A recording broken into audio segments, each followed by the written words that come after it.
Stalling on green.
Time to go.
Take down the red. Keep him down. Keep him down. Keep him down. 10 seconds. Keep him down. No matter what. Keep him down. 4, 3, 2, Conrad, let's go now. Time.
Set here. Set. Top man on. Here we go, Farmer.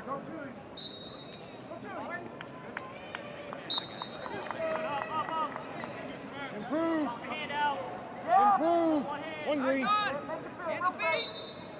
Get back to it all day long. Yep. Good job. Beautiful.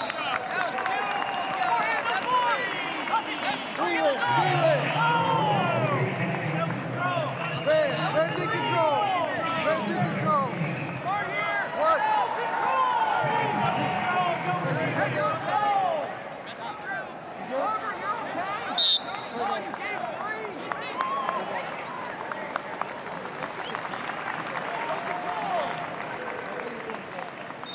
What are we going to do?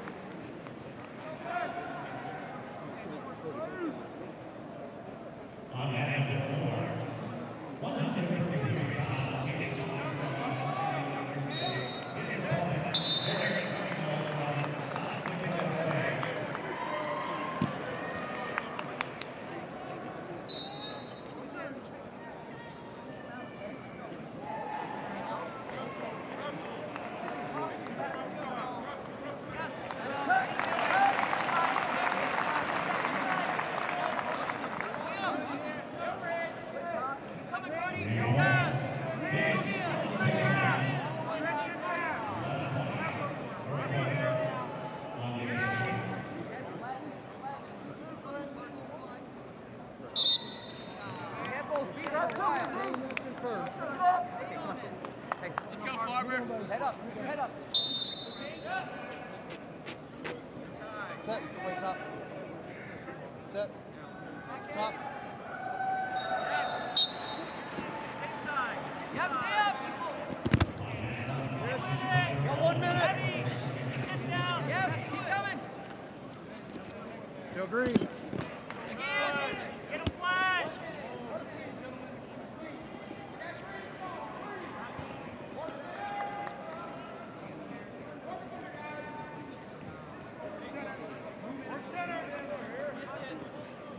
Second, third hold, Barber. Look where you're at. Yep, yep. 2 hands to it. Action here, guys. Wrestle on the edge here. 30 seconds. Action. Help. Down red. Hey, 29. Go get one.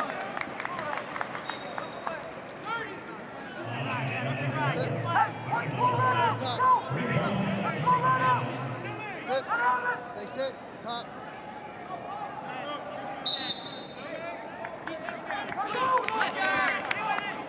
One red. We're neutral. Neutral. 20 to 5 one.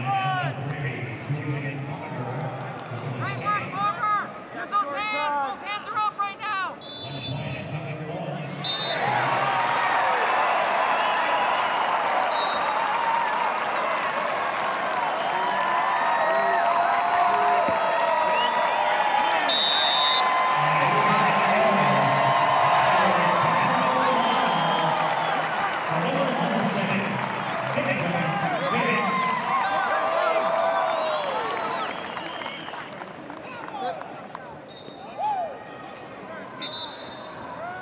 Stay sit. Stay there. Top man on. Be patient, you guys. Be patient here. That seal. Ready to drop. Ready to drop. You're good. There you go. Get those arms. Get back under. Get back under. Trust it. They win it. They win it.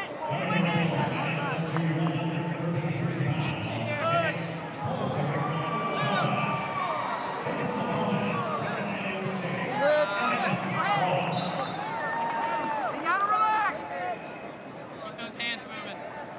Check 8 out of South Dakota State, the number 4 seed. And on mat number 2, we got Jace Kelzer from Oklahoma.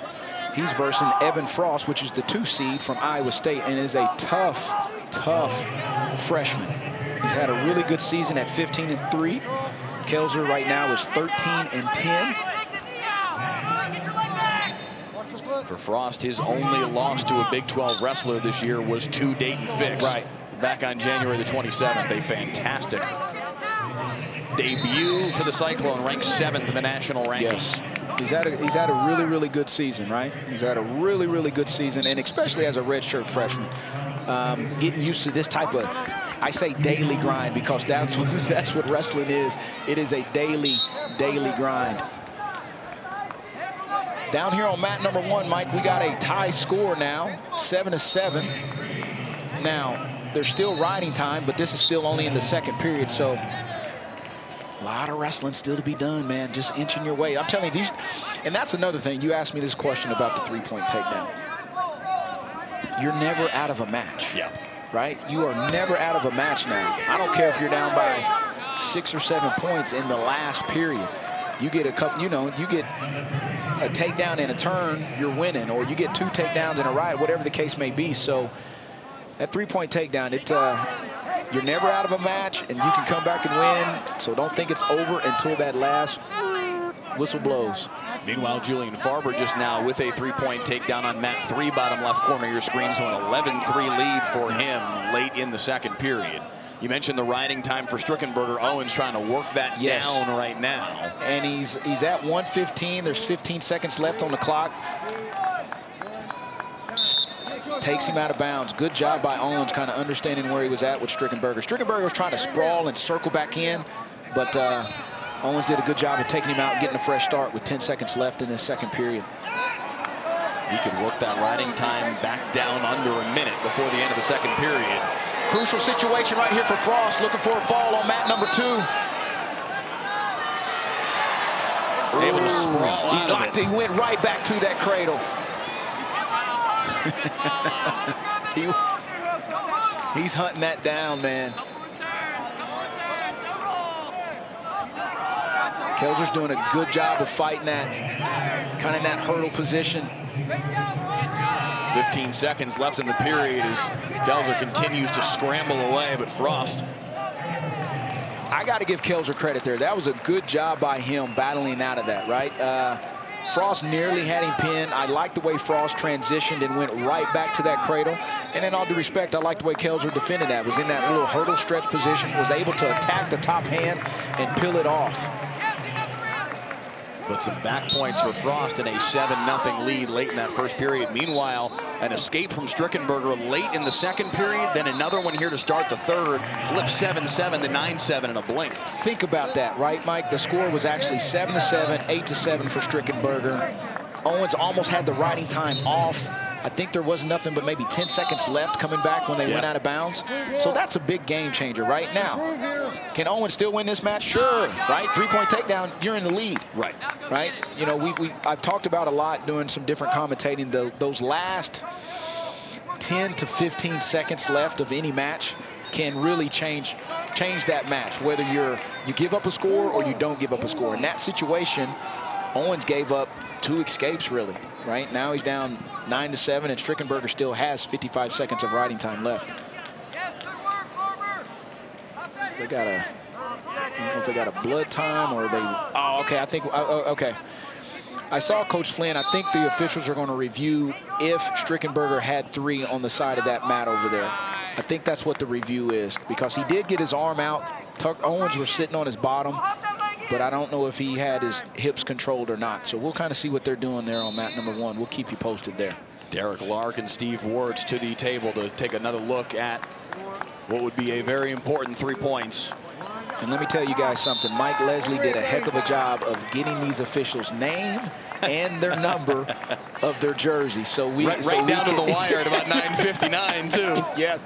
Matter of fact, yep, he is exactly correct on that. But he's got every official name and number, so we can, you know, give them their recognition as well. But he is right. He started walking over here with about 1 minute left. Absolutely. Well, he was asking if he had a sweaty butt crack. Meanwhile, it's a 7-3 lead for Cardinal in the bottom right corner of your screen. Man. Late third period there, Case Mauger trying to make something happen. Cardinals got the riding time locked, though. Let's see here. Case Mauger with an uphill climb in that bottom right corner of your screen. I'll beg your pardon, riding time not locked, and Mauger able to work it back down under a minute here. But Cardinal with an escape and an 8-3 lead in good shape. It's kind of on, I would say, easy street, but he seems like he's got this match under control. Still reviewing down there on mat number 1. Top right corner on mat 2. Frost with a 7-0 lead. His riding time is locked. So effectively an 8-0 lead. They will award 3 points to Strickenberger. That's the situation. That was a good challenge by Coach Flynn. Now, I'm not for sure if he threw the brick or if the officials took that challenge themselves. Sometimes the officials will do that. If you know, they got a perimeter official and you got a head official.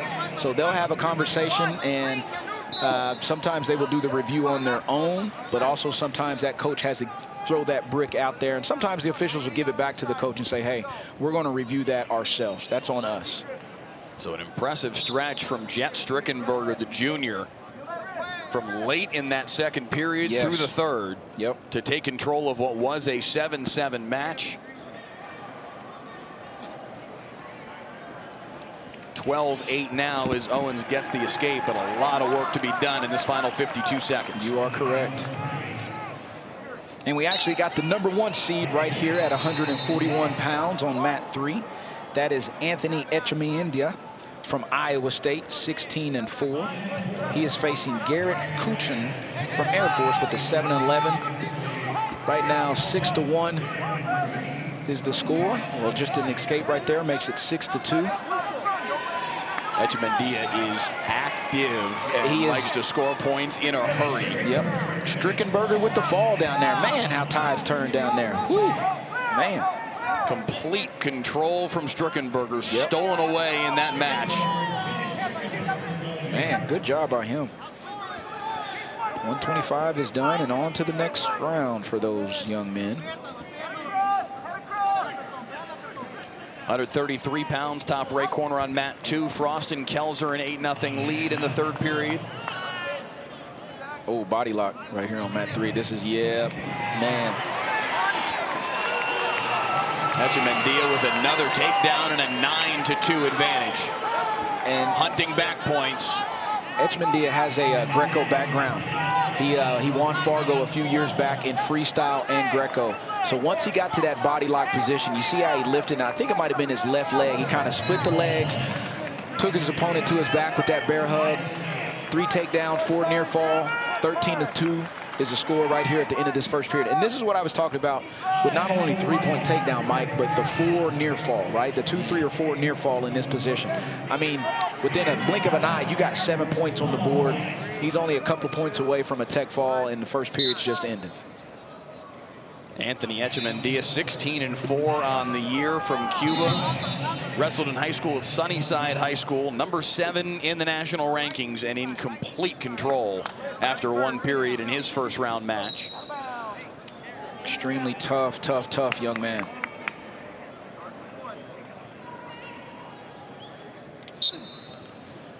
Looking ahead, a very likely matchup with Cole Brooks from Wyoming in the next round. Brooks with a first round bye. Nice transition by Echemendia there. Went from the big lift, goes right to that, goes right to the tilt. Going to end up getting that tech fall right there. 4 back points. That's it. And that'll do it. 17-2. Anthony Echemendia in a blink on to the quarterfinals. And a matchup with Cole Brooks later on today. Man, good explosive, good technique. Transitioning from one move to the next. Solid wrestling there by Echemendia. You saw another look there in that bottom left corner.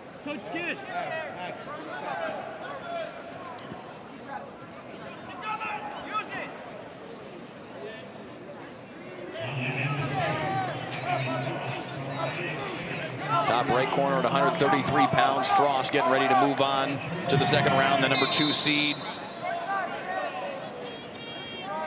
And then just getting started, top left at 133 pounds. Cade Moore and Bubba Wright out of Air Force. A minute left in the first period. Over here on mat number 3, we got Tegan Jamison from Oklahoma State. He is the 2 seed. His record is 18-6. He is facing Caden Smith from Oklahoma. His record is 3-5. These 2 young men wrestled in Bedlam in December. Jamison had a controlling lead, got banged up during that match, ended up gutting it out. So trying to find a way to continue to move through this tournament. And my apologies out there for any Mustang folks. I said Tucker Owens was from Tuttle. He's actually from Mustang. Okay. Shout out Mike Walkup, gave me that information. You got all this information running through your head. Sometimes it kind of gets crumbled up. Only 130 wrestlers to get to know. It's no big deal. 6-3, Titus with the lead in your bottom right corner on mat 4 as they approach a minute and a half to go in the second period. Titus has had a really good year. I remember him as a redshirt freshman, how he struggled a little bit just with, you know, talking to a lot of these coaches about the daily grind of being a wrestler, college wrestler for that matter. But now he's to the point to where he's he's ranked nationally. He's been as high as 9 in the nation. And, I mean, I tell you what, he's continued to get better throughout this season.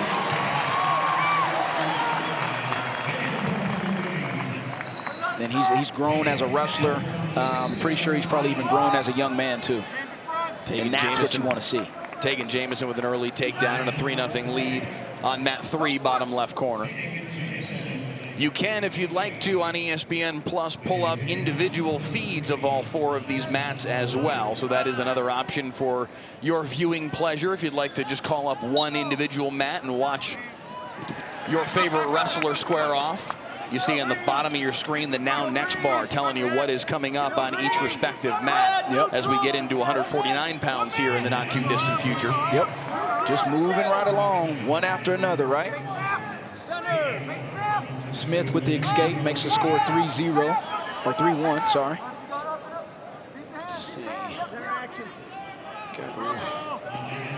Trying to see everybody that we got on. Down here on mat number 1, got Cade Moore from Missouri and Bubba Wright from Air Force. Cade Moore is the 6th seed at this weight. Very unique style. He's pretty dangerous from all positions. Talking to Coach Brian Smith earlier this week. He was banged up and sick a little bit during the Oklahoma State duel. Was unable to compete there, but I'm excited to watch this guy wrestle live. Hadn't had a chance to do that just yet this year. 3 more for Tegan Jamison on mat 3 and a 6-1 advantage. Got our guy Nick Turner as going out there, let these officials know that when times are up. See these other guys walking on the mat, getting to the official, keep their eye on the clock, right? This is, I mean, this is crunch time. This is crucial time for all of these athletes in these buildings. And, you know, these coaches in these corners, like, this is what they're working for, right? That postseason time. I got another reviewer looking at some time on mat number 2. Not for sure what they're doing over there. Mat 1, 2-1 as Wright got the escape there late in the second period. So that's a tight one as they head to the final stanza. Yep. Cade Moore out of Allen High School, a powerhouse program down in Texas. Number 22 in the national rankings, the 6th seed. Moore does have a $1:32 of riding time. That's not locked yet, but he's in good shape in that regard. Yep.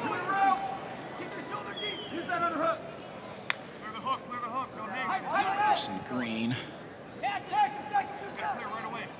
Caden Smith with the escape there. Makes that score 6-2 for Jamison. Titus down there on mat number 4 getting some swipes. Trying to get himself to a tech fall. 15-4 the advantage under a minute left.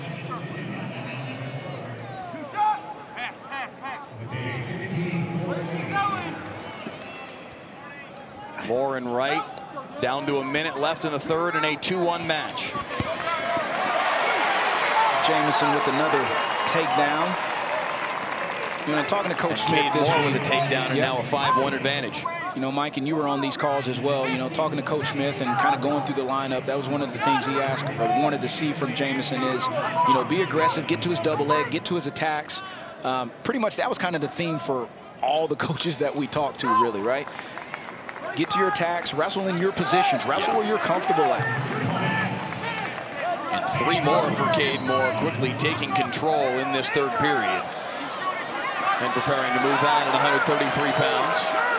Another 3-point takedown for Tegan Jamison late in this second period. And what you see Coach Scott and Chris Perry in the corner. They're trying to see if he can get a bottom leg cradle.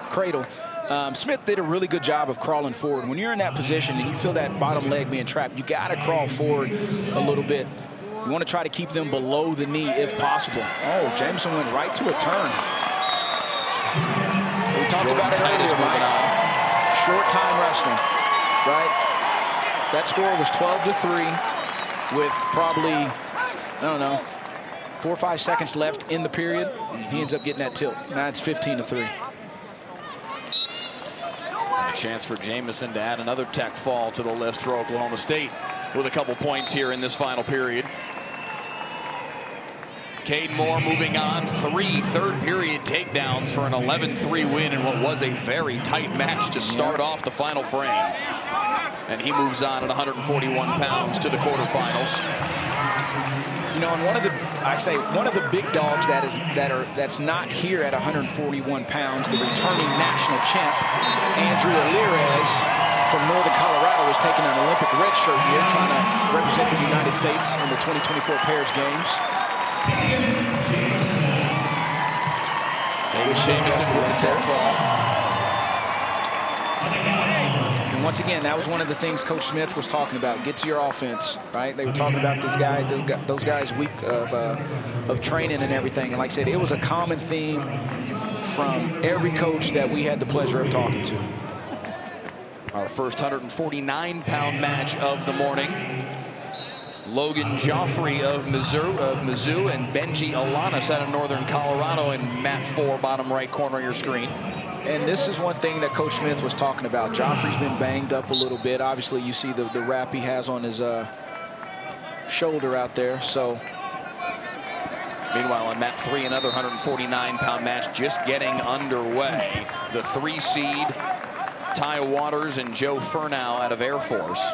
Cale Happel just putting the finishing touches on a tech fall on mat 2. 21-6 will be the final in that one at 141 pounds. This Ty Water kid, he's scrappy, man. He's got some stuff to him. He's got some stuff to him.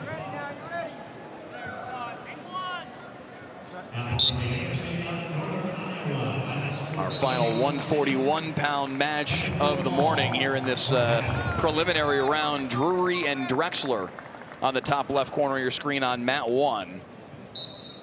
About a minute gone by. Waters is 21-4 on the season. He's ranked nationally at 9.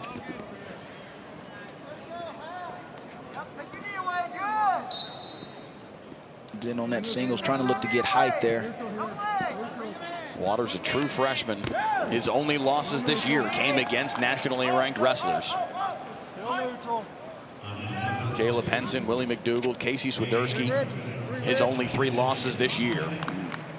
13 of his 16 wins this year for the freshman Waters were bonus point wins, including 9 pins. A tremendous debut for the West Virginia freshman, and already a 3-0 lead. 90 seconds in the first period. Good mat return. Good mat return. Gets adjusted on that tight waist. They go out of bounds. 3-0 the score right now for Waters. The only match on our screen right now with a score. 349-pound matches on your screen. Mats 2, 3, and 4. Mat 1, that final 141-pound match.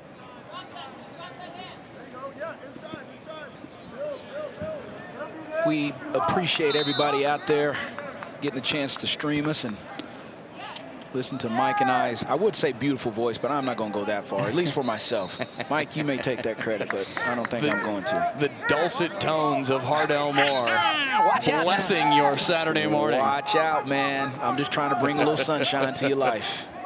That's it. Positive vibes only, man. That's how I roll. Waters working that cheap tilt. Oh, man. Man.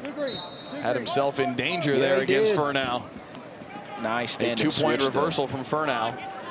One red. Furnow was close to giving up swipes, end up getting 2 reversal. Makes that score 4-2. That was a lot of action right there in that 10-second spurt. Waters getting the escape for that 4th point of the match.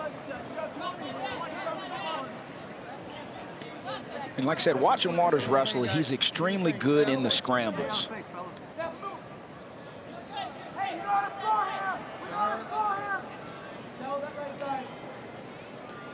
Alanis and Joffrey, bottom right corner of your screen, mat 4 on to the second period. Yep, 0-0 in that match. Same for Drexler and Drury, our final 141-pound match of this early session. Yep. Again, we will have quarterfinal matches here in session 1 as well coming up later on this morning.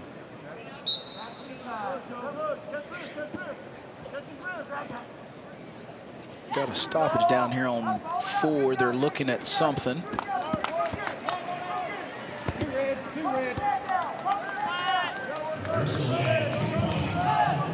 Reversal for Waters right here on mat number 3. Extends his lead. That makes it 6-2. About to push riding time over a minute as well with $1:34 in this second period. Dun, dun, dun, dun, dun.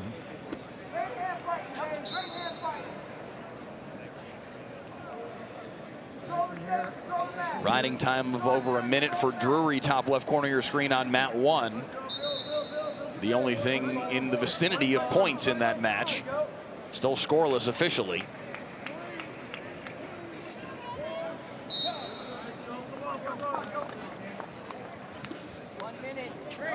I did not get a chance to see. Okay, I think it's the clock. That's what it is. The clock is either I saw him working on the plug on the bottom side of it. The physical clock itself may not be cooperating. Right. Looks like they got it fixed.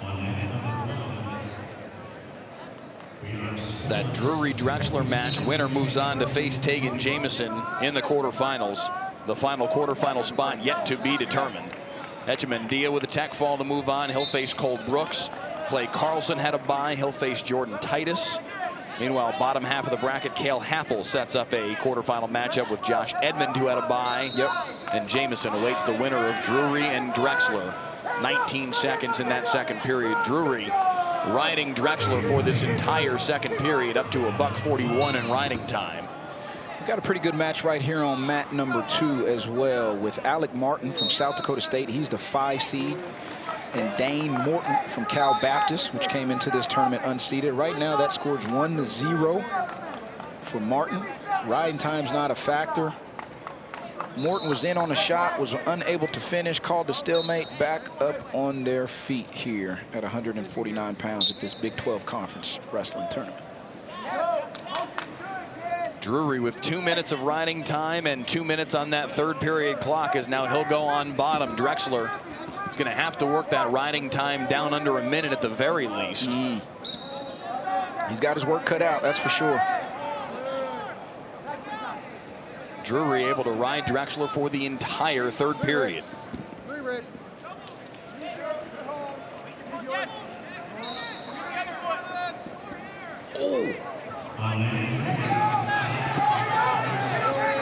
Oh, they're going to put him in.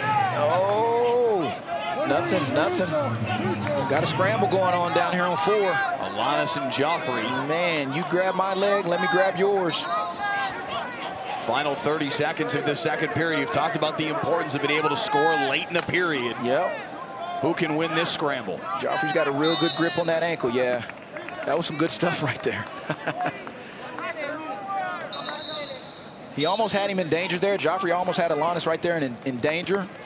Ref hit a count, was able to scramble back, get to his belly. He got height, and both of them grabbed each other's leg and end up with a stalemate with 10 seconds left in this second period.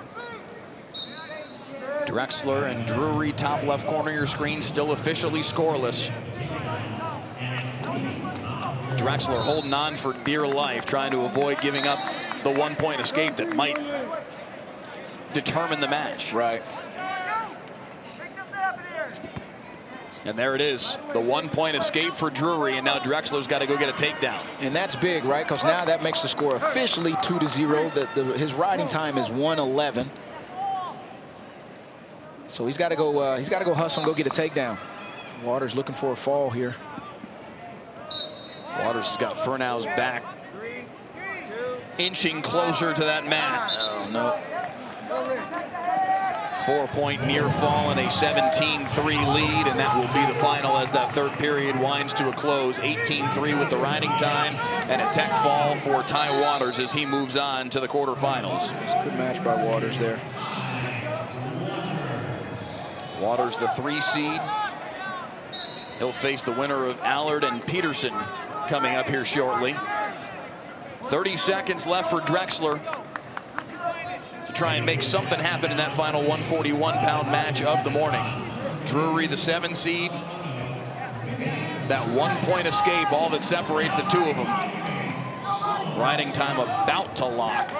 And a 2-0 lead. Drexler needs a takedown in the final seconds here.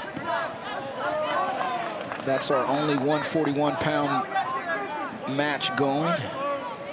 Everything else is 49, and we got our first 157-pound match here on mat number 3.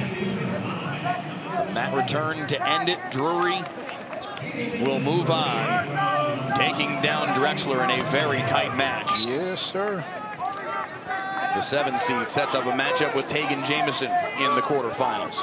So we are fully on to 149, and in fact 157 for the first time this morning as the number 1 seed hits the mat. Vinny Zerban out of Northern Colorado, 21-0 on the year. And I will tell you something about this young man right here on this mat number 3.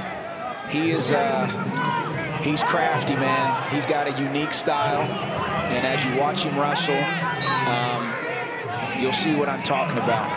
Had a big win at the Scuffle, beating Daniel Cardenas from Stanford, and that really catapulted him to where he's at right now. Number 2 in the nation, number 1 seed right here at the Big 12 Conference Championships.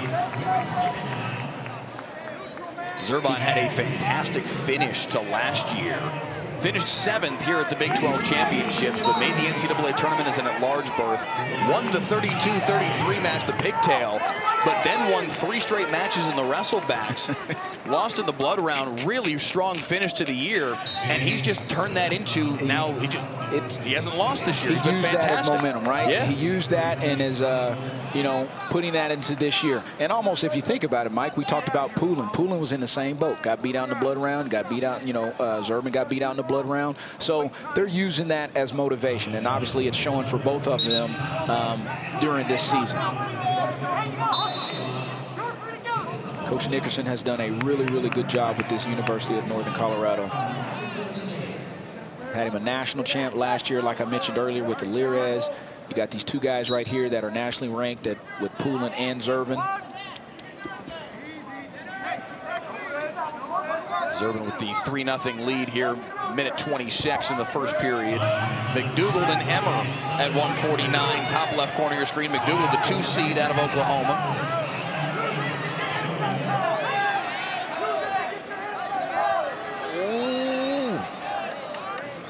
Oh, good job. Wow, that was nice there on mat number 2. Morton and Morton, that was really, really nice. He was very, very close to giving up a 3-point takedown. Kept the chest wrap. Now look where he's at, right? Kept the chest wrap. Now he's in potential position to score. Good job by Morton there. Oh! And right now, that score, as you can see on your screen, is 1-1. This is sudden victory. This is the first overtime. So, man, Martin was so close to scoring there. Whew, good stuff. Alec Martin out of South Dakota State, the 5 seed, 16-7 on the year at 149 pounds. But in sudden victory 1 right now. Dane Morton of Cal Baptist pushing him here to 20 seconds in this overtime period. Any score will end this match. Yep, any score will end this, and Morton. Otherwise, they'll go to the tiebreaker. Nothing yet. He couldn't get that shoulder out. He was trying to get that right shoulder out there, but Martin was like, nah, not today, homeboy. We're gonna keep this right here. So now they will head to the tiebreaker. Okay, so here's what's happening right here in this 30 seconds. This is where your riding time becomes key for these guys. Morton's going down. Martin's taking the top position. So obviously Martin's goal is to try to ride this out if he can, or get as much riding time as possible. And then they'll flip the script. Or he could go neutral. Who knows? See what happens down here. A little caution going on. Zurban with the 6-0 lead right here starting this second period. Meanwhile, bottom right corner of your screen on mat 4. A big early lead here for Adam Allard on the 6 seed Maxwell Peterson. 10-1 still in the first period. And getting the count right now. Man. 4 more back points forthcoming for Allard and a 14-1 advantage for the UNI Panther. We talked about it, right, Mike? You got to go wrestle these matches. Got to go wrestle these matches. Red, score warning, red. Red, score warning. Finally ready to start tiebreaker number 1 on mat 2. Oh, man, they've had some issues with the clock. I tell you what, if you're a coach in the corner and that other guy is gassing over there, you are up in arms about what is going on with the clock. Let's get it going, right? It's all about riding time in these tiebreakers. Martin's got 9 seconds to his advantage right now. Now we're looking right here on this mat right here, mat number 2. Obviously, you see Swan up top from Wyoming. He's putting a really good ride on Zurban, and I'll tell you why. He's got a guy by the name of Mark Branch in his corner. Oh, look! A chance for Peterson to come back and get the fall. Whoa! Flipping what was was a 14-4 advantage for Allard. Peterson gets the fall on mat 4. Whoa. What about that? Man. Whew. Peterson in Goodness. so much trouble. There's the replay down there. Another look at it. Gets that good double right to his back. As soon as he took him down, put the old school half in and gets the fall, losing 14-4 at that point. Or actually, it was probably less than that, 14-1, whatever the case may be. It was 14-1. He got the takedown to make it 14-4. Yep. Oh, my goodness. Trailed 14-1 at its worst. Peterson comes back and gets the fall. Wow. Was in huge trouble against Adam Allard and turns it all around. Man. Meanwhile, back on mat 2. Back on. We're in the tiebreaker here, Morton and Martin. Okay. Riding time up to 17 seconds now for Martin. So Mort's got to try to keep him down here. Just gonna see what happens here. They're in a dogfight over there. But I was talking earlier about this match right here in front of us with Zerbin and Swan. Swan rode Zerbin that whole period. I was talking about his coach in the corner, Mark Branch, which was one of the best top riders that have ever came along in college wrestling. So, he's got it. There's his one. There's the one. The point for a release for the escape for Martin. Martin ends up winning. And he'll win it in tiebreaker 2. Yep. He wins by 2 seconds. That's what the riding time came down to. So Alec Martin, the 5 seed, good match. Narrowly moving on. Yep, really against good Dane match. Morton out of Cal Baptist.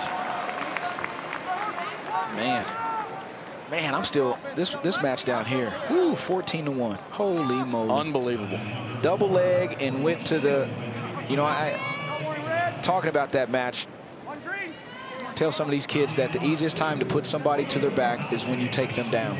And Habib John, if he did not do that from a double leg to just an elementary half to get the fall. Man. And it's something that we talked about with Doug Schwab, the UNI Panthers head coach, earlier this week.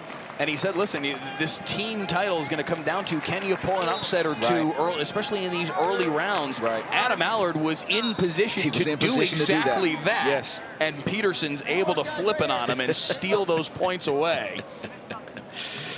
Unbelievable sequence at 149. Man. McDougald and Emmer, the lone 149-pound match still to wrap up. This sport is awesome. Gabe Willichell got the first round bye as the 7 seed, so he awaits the winner of that one. As that comes to an end, McDougald, an 11-0 win to move on to the quarterfinals later on this morning. So at 149, McDougald and Willichell in one quarterfinal. Peterson with the comeback against Allard, against Ty Waters. Jordan Williams, who had the first round bye, taking on Alec Martin, who gets the tiebreaker win. We'll be talking about that Peterson match throughout this tournament. And Martin and Williams ought to be a really good one, too, the 4 and 5 seed in the quarterfinals at 149. Yeah, they wrestled in the duel. Williams ended up getting a fall with the cradle. Remember, Coach Hahn was talking about that during a call this week. So, once again, they're going to try to reverse that if possible. 457-pound matches on your screen now. Yes. Top left corner, the 3 seed Teague Travis and Chaz Hallmark out of Cal Baptist. Mat 2. Brock Mahler, the 5 seed out of Missouri, 13-3, fantastic wrestler. A little surprising for him to be the 5 seed, taking on Caleb Dowling out of West Virginia. Mat 3, the number 2 seed Ryder Downey and Alex Emmer out of Utah Valley. And on mat 4, it is Cody Chittum, the 4 seed, taking on Brock Gable of Air Force. So all 157-pound matches are on the mat scrapping right now. Brooks Gable and Cody Chittum in that bottom right-hand corner. Chittum with an early 3-1 lead as they just click into the second period. Yep.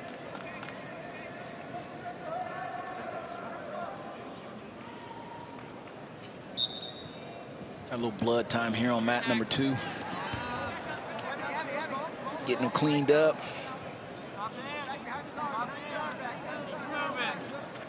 quick look at Dowling. And back to work, 119 in the first period of that one. Chittum, the freshman from Iowa State, 12-4 on the year.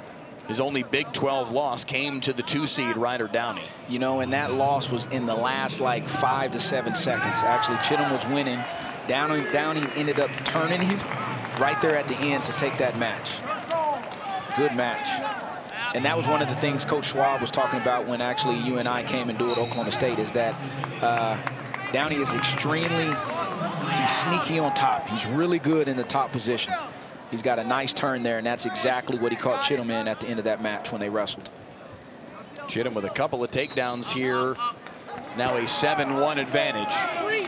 Downey with a 3-point takedown on Mat 3 to jump out in front on Emmer. Emmer's doing a good job. He's trying to get height on that leg. Downey's doing a good job of staying tight. Nice sequence there.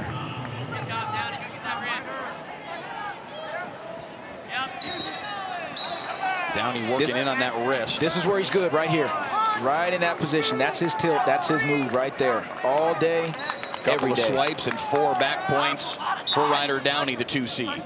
He's got to be super strong from there, right? His grip has to be something special from that position. Got a little blood over here.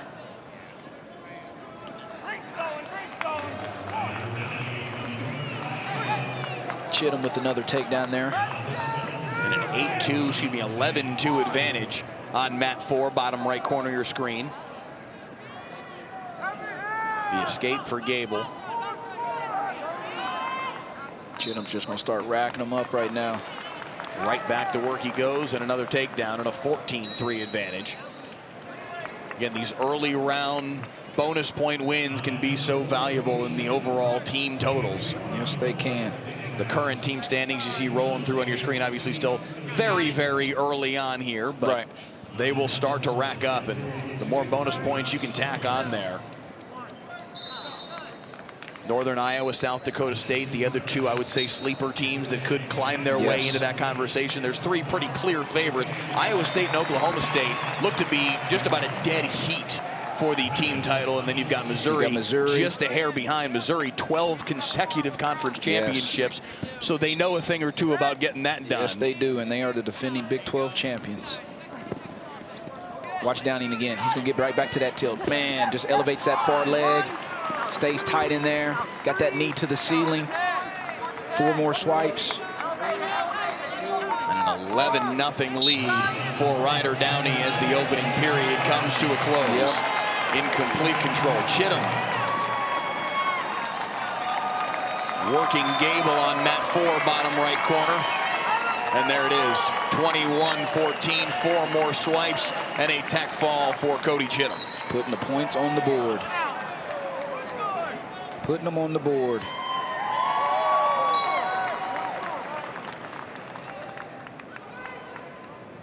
A couple of tighter matches here on mats 1 and 2.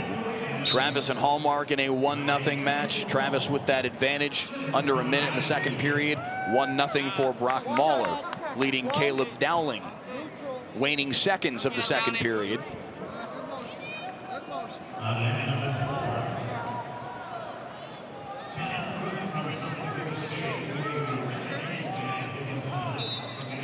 So Mahler will head to the third period with that 1-0 advantage. Perilous against Caleb Dowling. Dowling will be on bottom, looking for an escape to even this thing up. And all right, here, Mike, I'm gonna direct folks' attention down here to mat number 4 and Mr. Tanner Cook from South Dakota State and Jack Thompson from Northern Iowa. Watch Mr. Cook wrestle. He's going to want Thompson to take that leg. I mentioned this when they do at Oklahoma State. He's extremely crafty and good in the front headlock. I call it the high flyer. Some people call it the bicycle. Some people call it the gator bacon. There's all types of names for it. But he's really dangerous. There it is right there, a little cement mixer. And I mean, now watch him just sit on his bottom. And matter of fact, I saw a clip that he put out on social media this week. His brother, I think, became an All-American for his school and ended up winning the same way, sitting on his bottom, hit a little high flyer as well. So his brother's good in that position as well. I'm particularly partial to Gator Bacon. I'm a big fan of that. All right, we'll stick with Gator Bacon for the weekend then. That's what we'll call it. But yeah, he's tough there. He's in my notes for him, I said go big or go home, because he lives by it and he dies by it as well, right? Gator Bacon. That's the name. Teague Travis, meanwhile, was able to get a late second period takedown to lead 4-1 in that match, as they wrestle on here in the third period. 1:20 left on mat 2 in the third period. Secured another one. Action starting to pick up just a little bit. Starting to get some bigger guys out here on these mats, man. Our first 165-pound match of the morning. Yep. Is that Thompson-Cook match in the bottom right corner of your screen. And Mahler's doing a really good job right here on mat 2. Score is 1-0. He's building up that riding time right now. Travis is in on another attack, trying to look to score. Working his way out, and there's his 3 points right. Oh, he went from almost getting 3 to not getting 3. Mahler, meanwhile, with that 1-0 lead, 30 seconds left in the period, riding time up to 1:24.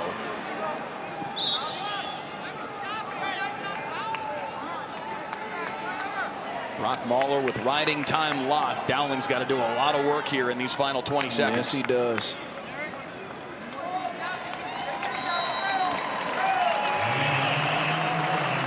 That's a solid ride by Mahler right there. He's going to get out of here with the escape for Dowling, but it matters not. The riding time for Mahler will carry the day.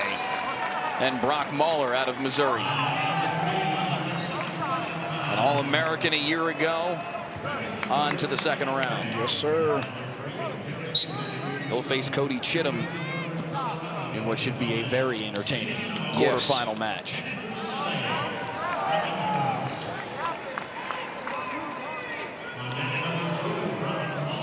All right. Think. Ooh. Oh. Man. I don't know if anybody's watching match number 3, but I like that sequence. Sorry, ladies and gentlemen. I get out here and I get excited. When I see stuff, I ooh and ah as well. I am a fan. Hey, right? man. That's why we are all here this morning. I am a fan, and I know you folks at home can hear me, so I hope you're a fan just like I am. Real quick, I'll set the quarterfinals for you at 157 before we fully move on to 165. Zurbon and Hill. Hill had the bye. Mahler and Chittum in a quarterfinal. Travis and Cale Swenson of South Dakota State. Swenson had a bye. Landon Johnson with a bye for North Dakota State. He'll face off against Ryder Downey, the 2 seed, who moved on. So 157's quarterfinals are set. 165 on your screen now. Mats 1 through 4. Hall and Howes. Hall, the 3 seed out of West Virginia, Peyton Hall. Top right corner, mat 2. Cooper Voorhees and Jackson Garut out of Utah Valley. Mat number 3, the 5 seed. Gianno Petruccelli of Air Force and Derek Matthews of Northern Colorado. That's the one that was just drawing to your attention. Petruccelli with an early 3-0 advantage there, just securing a takedown. Garut with an early 3-0 lead on Voorhees with a takedown. And on mat 4, the number 7 seed, Tanner Cook in the bottom right corner of your screen with a 1-0 lead on Jack Thompson of Northern Iowa. Got a fall working on mat number 1. And let me tell you something. That is Mr. Peyton Hall, which is the 3 seed. Tough, nationally ranked young man at 165. This 165 in the Big 12 is pretty salty, man. So here you go, Mike. We're going to do a little bit of history lesson. Cliff Fretwell, appreciate it. Talking about Gator Bacon. Yep. Right? So there was a young man by the name of Dylan Ness from Minnesota. And the Gator Bacon was his go-to. So Lee Roper and Cliff Fretwell. Roper is one of the assistants for UNI. And Fretwell does a great job running compound wrestling along with many other things. But Roper came up with that name because they couldn't figure out what Dylan Ness was doing, so they just decided to call it Gator Bacon. There you go. The 2-time All-American Hardell Moore, a 2-time champ here at the Big 12 back in 97 and 98, sitting to my right here on ESPN Plus. We appreciate y'all being with us this morning. Ooh, watch your mouth. You're trying to say I'm old. Session Better watch out. Better watch out. 2007, 2008 Big 12 champion Hardell Moore. Better watch out, man. Them fighting words. No, I'm joking. I'm joking. I'm joking. Tell you what, there are some guys that we'll see over the course of this weekend that are 25, 26 years old, that are in years college. 6, years Yeah. 7 of Yeah. college. They are, well, between the COVID years and the Olympic red shirts. And yes. You know, and then you have some there's that some elder statesmen. Yeah, when you have some that have came back to wrestle for different programs, and obviously your body takes a beating. You know, obviously trying to maintain your weight and your conditioning and your grades, and you know, so a lot of these guys that are kind of a little bit longer in the tooth, their training's probably a little bit different, right? This isn't their first time wrestling in this tournament or these type of environments, so you have to, right? You gotta use those guys a little bit differently, right? You know, they don't need to be blowing and going all day, every day, right? They're going to need some rest, recoup, and that type of stuff. Because, listen, I'm not 14, 15, 16 anymore, as you well stated. But, yeah, so.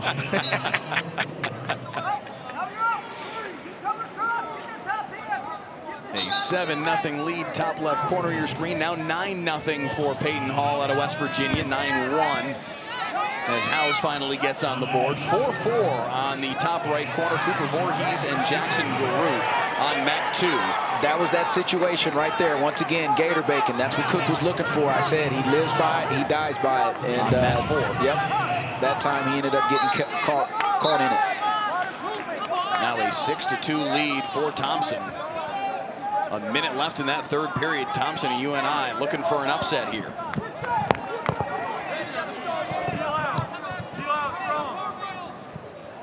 And obviously with somebody like Lee Roper in the corner, you know, Thompson's aware of this, right? He knows what to look out for. He knows how to defend it and stay smart. You know, no need to get greedy and get a little bit of lackadaisical and end up getting, you know, turned to your back. Because I promise you, once he gets that, it's super duper tight and you're not getting out till the ref slaps the mat. Thompson, a little bit of a wild card in this tournament, replacing R.J. West in the field for UNI, just 4-4 on the year, but here 30 seconds away from an upset win over the 7 seed, Tanner Cook. And you got to think about it. Allard was just in this position not too long ago on the same mat. Yeah. Right? On the exact same mat. Obviously, score was a little bit different, but Thompson's doing a good job. Looks like he's going to get out of here with that W. 5 seconds left and hanging on. And Jack Thompson with the upset win of Tanner Cook and the UNI Panther. Secures his 5th win of the year and moves on to the Big 12 quarterfinals. Yep, good job by him. And now he very likely gets to face David Carr. Good luck, young man. David Carr, that dude, man, I had a chance to talk to his dad before the tournament. We'll get more into that once David hits the mat. But there he goes. See him very shortly. In fact, here he comes out on to mat 4. And this is one of the other guys you were talking about, Mike, trying to make history this weekend, becoming a 5-time Big 12 champion. Dayton Fix and David Carr. And like I said, we talked about this 165-pound weight class here at the Big 12s, but just this 165-pound weight class nationally is extremely deep. I mean, goodness gracious. It's going to be fun to watch at these conference tournaments. It's going to be fun to watch at NCAAs in a couple of weeks because all these young men can scrap. God almighty. Carr with a takedown. Just 20 seconds into the match, cuts De La Pena and goes hunting for another. Everybody, of course, looking forward to the likely, anyway, scenario that we see Carr and Keegan O'Toole go head-to-head once again. Wrestled for the Big 12 championship a year ago. Carr got him here at the Big 12s. Keegan O'Toole, though, got revenge at the NCAA championship just a couple weeks later. As we do welcome you here mat side at the BOK Center. Mike Leslie, Hardell Moore here with you. About midway through the opening round, the preliminary round, as we make our way into the 165-pound weight class. What do you like about what you've seen so far? Man, just the energy, right? The action. And, you know, we've had a couple of upsets. Could have had one more over there, but very close. Young man came back and found a way to win that match. And just getting a chance to watch these young men compete and try to maintain their goals if they can. And that's just the beautiful part about it. It's so hard. Wrestling is so hard, but it's so beautiful at the same time, right? It's I'm obviously biased because I think it's the greatest sport around, and it teaches you so many valuable life lessons on the mat, almost more importantly, off of the mat. No doubt. Mat 2, a good place to put your attention right now. Top right corner of the screen. Cooper Voorhees with an 8-6 lead with $1:10 left in this third period. Jackson Garuda, Utah Valley, trying to make something happen here in the first round at 165 pounds. Good stuff. Meanwhile, David Carr already with 3 takedowns in this opening period, a 9-2 advantage on Mateo De La Pena out of Cal Baptist. Bottom left corner of your screen, the 5 seed Gianno Petruccelli with a 4-0 lead on Derek Matthews. That one's winding down. Hunting back points right now is Petruccelli. Yeah, and now he's 7-0 advantage. Matthews was going for broke right there. Voorhees with a big takedown and an 11-6 advantage, and then on mat 4, David Carr making quick work of Mateo De La Pena. The fall in the first period with 53 seconds left.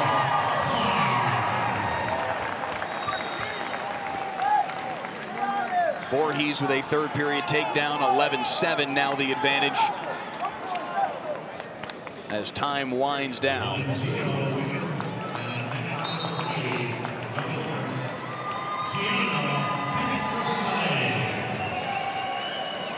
Voorhees with the victory over there. Wyoming Cowboy moves on. Number 8 seed with his 11th victory of the year. 65 first round is done. Keegan O'Toole, the number 1 seed, a first round bye. He'll face Cooper Voorhees in the quarterfinals. Gianno Petruccelli of Air Force. He'll face Isaac Olenek out of Oklahoma State in the quarterfinals. Peyton Hall and Cale Carlson and Jack Thompson with the upset win over Tanner Cook will face David Carr. That's your 165-pound quarterfinals. 174 now underway. Peyton Mako in early trouble here against Achardi, down 5-1 on mat 1. Top left corner of your screen. He's up 5-1. They must have the score flipped. 8-1. He's up 5-1. Yeah, looking at that score, he just scored again, so he's up 8-1. Okay. Like I said, there's a lot of things going on that me and Mike are trying to keep up with. Good catch. And sometimes sometimes things may be flipped, but we'll do our best to try to keep you guys updated. We got a lot of people helping us out, so we want to make sure we give those guys, good lift, give those guys kudos as well, because it makes me and Mike look smart. How about that? Can we take that? It'd be a much bigger story if Achardi was up 8-1 on Peyton Mako. You know, I got a degree, I think. Yeah, I got one.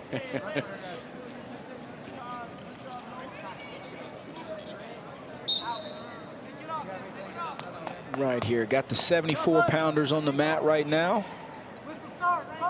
They got something going on one. I don't know if they're reviewing anything or not on one. Got Piccolo and Blake down there on mat number 4. No score yet. Now the scoreboard on mat 1 has been flip-flop, where it does seem to show that Achardi is leading 8-1. Maybe that is that. We'll have to double check on that. Yeah, we're in a break right now on mat 1. Yeah, I think they're trying to figure it out, because Mako had the first takedown and he's in the green ankle band, so they're going to rock, paper, scissors and get it right. The score does currently show red 8, green 1, and it is Mako that has, as you said, the green ankle bands on. But we do have the officials they're on at the table and trying to sort that out. Meanwhile, bottom left corner of your screen, mat 3, the number 5 seed, Jared Sima of Northern Iowa, and Aiden Ricks McElhenney out of Northern Colorado, squaring off a 5-1 advantage for Sima here late in the first period. Top right corner, the number 8 seed, Brody Conley and Mahanri Rushton out of Utah Valley. Conley with a 3-1 edge late first, and just getting underway on mat 4. Tate Piccolo out of Oklahoma, the number 6 seed, and Noah Blake from Air Force, still scoreless. Easy. Keep it clean, guys. Keep it clean here. They've had some things going on with these clocks lately. Yeah, we had some issues down on mat 4 earlier on today where it seemed like there was an issue with the plug. That has been sorted out and taken care of, but now down on mat 1, it would seem anyway that there's some issues. We'll, as soon as we have some clarity, 10 seconds. Finish this, guys. they're changing the riding time, they're changing the amount of time left in the period. They have not yet changed the score, so we will keep an eye on that. Sima now with another takedown and an 8-1 lead as the first period comes to an end between he and Rix McElhenney. Piccolo and Blake go into the second period scoreless. 1 point for Blake. He just escaped.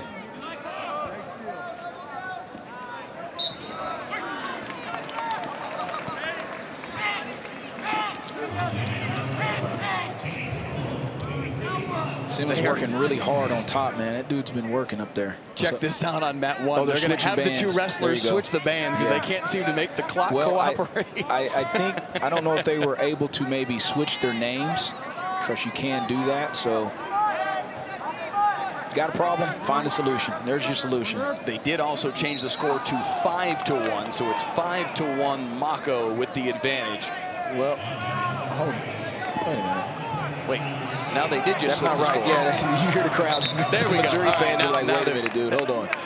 Hold on. What are we doing here? What's happening? What's happening? Break it down to me, please.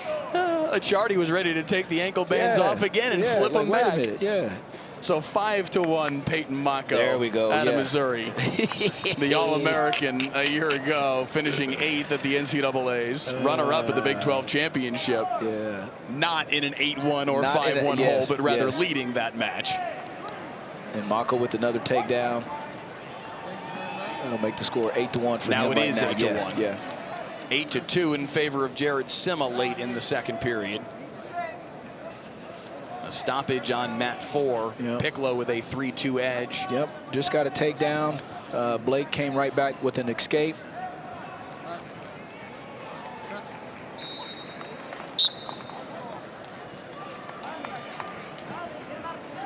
All right, going into mat 1 right now. Here's the official score right now on mat number 1. It's 8-2 for Mako. He has 57 seconds of riding time. There's about 20 seconds left in this second. I think, well, no, they still have first period up there. Yes, still first period. Okay, man, this is gonna be a long match down there. So we will keep you up to date on the score down there as Mako is in control. 8-2 in that one. Conley leading 9-2 on mat 2. And has 1:07 of riding time as they get ready to start the third period. Jared Sima starting to rack them up. An 11-2 lead on mat 3. And a tight one there on mat 4. Piccolo and Blake 3-2 under a minute in the second period. Sima's done a really good job right here on this mat number 3 in the top positions. Been able to get some turns on top. Kind of expand that lead a little bit right there in that situation. Right there is where he caught him the last couple of times. Yep, there's 2 swipes. Got a 3 count there. 3 more points for Jared Sima and a 14-2 advantage. Underway in the second period on mat 1, still 8-2 in favor of Peyton Mako. Make it now 8-3 as he gives the escape. Yep.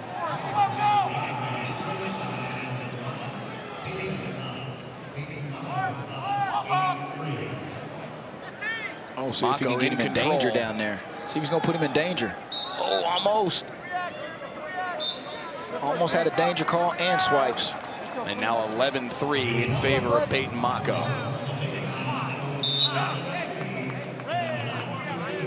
Still 3-2. Piccolo and Blake headed to the third period on mat 4. Yeah, Piccolo's choice. He's going to go down. Try to extend that lead with an escape and or a reversal here. Tate Piccolo, the junior out of Mustang, Oklahoma, 5th at the Big 12 championships a year ago, 1-2 at Nationals. Yeah, he had a really good Big 12 last year. Piccolo up and out in probably about 5 seconds almost. Makes that score 4-2. Riding time at present not a factor on mat 4. This is where Piccolo is really tough. He's tough to finish on. He's extremely flexible. I was talking to the guys in the truck today about this. Like he may hit a full split if he needs to. Blake's doing a good job. That ankle. Good little limp knee. Get that foot out of there. Plant it back on the mat. 14-4, meanwhile, on mat 1, 14-5 as Mako cut him loose again. Final 35 seconds. Mako in complete control. Sima here with the tech fall on mat number 3. So the 5 seed Sima moving on. He'll face, very likely, Peyton Mako in the quarterfinals. Mako up 14.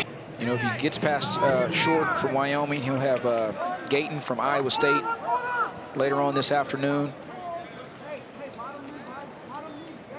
He's really working hard right now. I mean, it's about to be looking for back points again. Yeah, I mean, it's 11-0 right now with a minute 11 left in this first period. So takedown, 2 turns. Keep it rock and rolling from there. Top right corner on mat 2. Colton Hawks, the 4 seed out of Mizzou, and Adam Cherney from North Dakota State. About 90 seconds into that one. And on mat 4, the number 6 seed, Sam Wolf from Air Force, and Jacob Armstrong from Utah Valley in that bottom right corner. So 1, 2, and 4 are 184-pound matches. 5 NCAA pre-allocations for 184 this year for the Big 12. There it is again. Look at that. Right to that cradle. Man, that's good top wrestling right there. Gavin Sachs cruising here in this first period, and there is 4 more points on the near fall and a 15-0 tech fall for Gavin Sachs. 1 takedown, everything else was a turn. All in the first period. That's what I was talking about earlier, how fast these matches can go, right? Yeah. If you got somebody that knows what they're really doing on top, get a chance to put those points on the board, and every time he got swipes, they were all 4. Just heard from one of the officials. That was quick. Yeah. So quarterfinals at 174. Cade DeVos rather, and Brody Conley. Jared Sima and Peyton Mako in the other quarterfinal on that side of the bracket.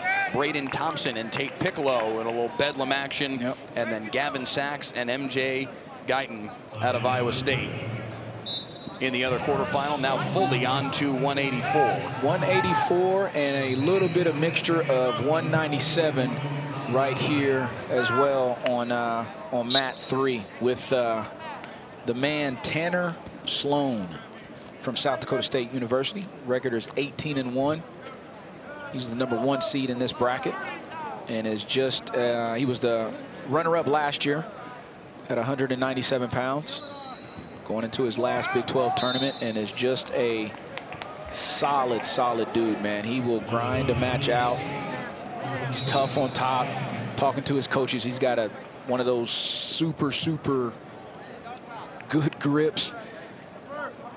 Really strong kid.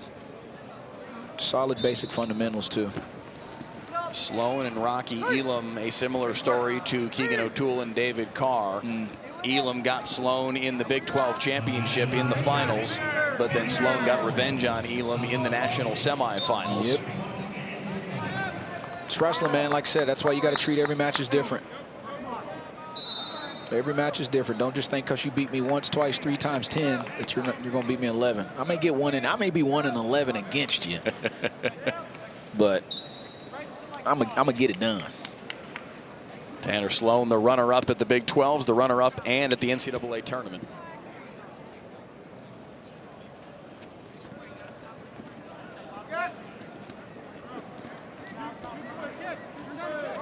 Sloan with an early 3-0 lead on Xavier Vasquez. He was looking for that inside cradle on Vasquez. Vasquez was like, man, let me turn away real quick. So this is where he's good right here, man. You know, you could separate yourself. This mat wrestling is extremely key. Like I said, now, especially now, you got a chance to get 2 near fall, 3 near fall, and or 4 near fall from a top position. Whew. You know, we obviously just saw what Gavin Sachs just did here, you know, not 5 minutes ago. And that was off of 1 takedown. Sloan just sent one of the red ankle bands for Vasquez flying across the mat.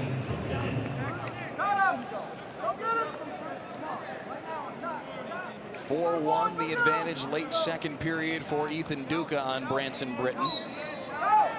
Duca, the 8th seed, trying to set up a matchup with Parker Keckeisen.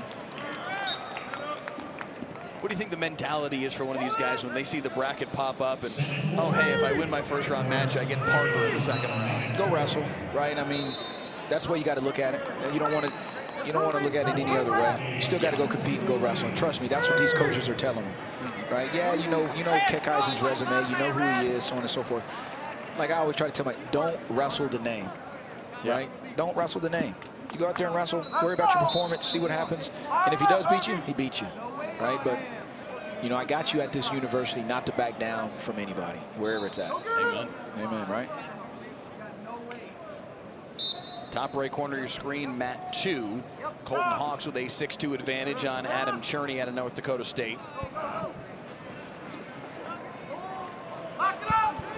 There's Sloan's position right there. Sloan looking for a couple swipes and 4 more for the #1 seed and a 7-0 advantage. He's always attacking wrist, right? He's got his pressure forward, got his opponent flat on his belly. He's raking the head. Now he's working for a cradle. Short time here in this first period.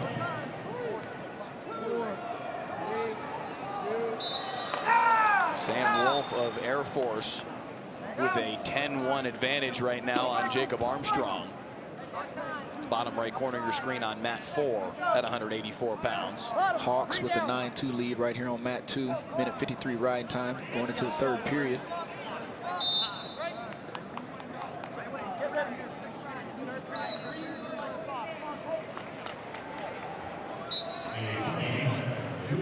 Tanner Sloan's only loss this year came against Jackson Smith of Maryland. An 8-2 decision at the Cliff Keen Invitational. Went 9-0 against Big 12 wrestlers this year. Looking for a 10th victory here against Vasquez. Duca and Britton, a 4-2 match. 30 seconds left in that third period on Mat 1, top left corner of your screen. That's the closest match we got out here so far, Mike. And the other 3 are rather lopsided at the moment. Britton trying to force the action here.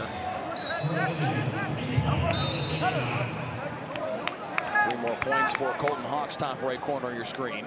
A 13-2 advantage late third. Hawks has got that takedown. Got him turked in there. Now he's going to try to push that elbow in. Bring his head to his chest if he can. Keep walking hard. Push off that right foot. Try to get him to the left. Ethan Duca able to hang on. A 4-3 win at 184 pounds. And he will move on to face Parker Keckeisen in the quarterfinals at 184. Cherney with an escape 13-3. Under a minute in the third period. Riding time is locked for Hawks. He's about to cruise his way into the quarterfinal and set up a intriguing matchup with Feldkamp of Iowa State. Yep, that'll be a good one too. Feldkamp coming from Clarion University, was an All-American there, now wrestling for the Cyclones at 184 pounds. Those two met back on February the 25th, Feldkamp and Hawks. A 12-8 win for Colton Hawks. And that was one of the things, you know, talking to Coach Smith about obviously making that decision at 184. Whiting was there, was nationally ranked for some time. You know, Hawks was in the lineup last year, had a good Big 12 here last year at 184 pounds. And Coach Smith had to make a big boy decision between those two great athletes. Sloan with the tech fall. And he will move on at 197 pounds, the #1 seed. His 10th win in 10 tries against a Big 12 opponent. The #1 seed advancing to the quarterfinals. Sloan is a machine, man. Kid wrestles super hard. Hawks finishing up.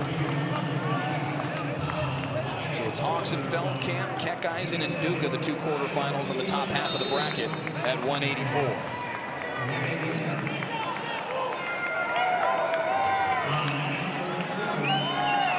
We we got Bennett Berge down there on mat number 1. He's facing Nathan Haas from California Baptist. Berge's from South Dakota State. 15-3 for Berge, 12-9 for Haas.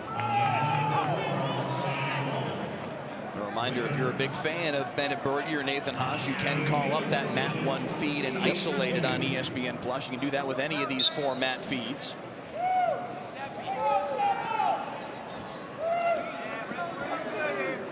As we get rolling here on mats 1, 2, 3, and 4, we'll step aside for just a moment here on ESPN+. More Big 12 Wrestling Championships action in the opening round when we return.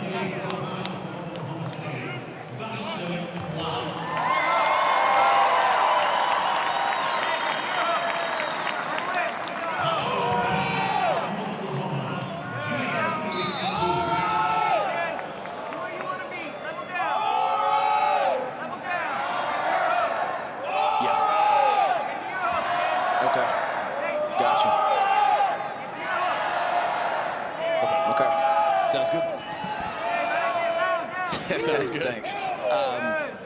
Real quick, I keep on hearing myself.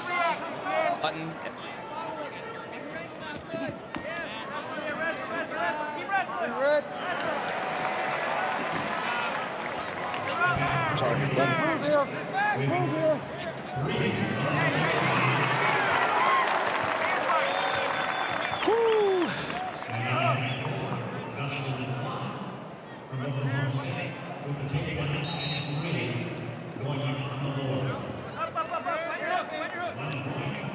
You do the same thing when you got a cough. Push that. Yeah. I do the same thing.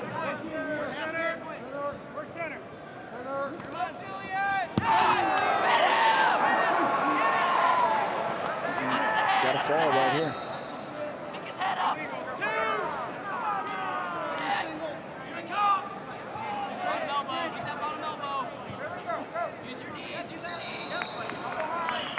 Got another bedlam going down here with Plot. Hoos. Giuseppe Hoos.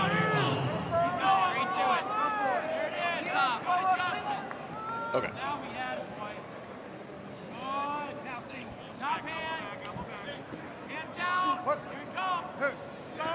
Okay. Makes sense.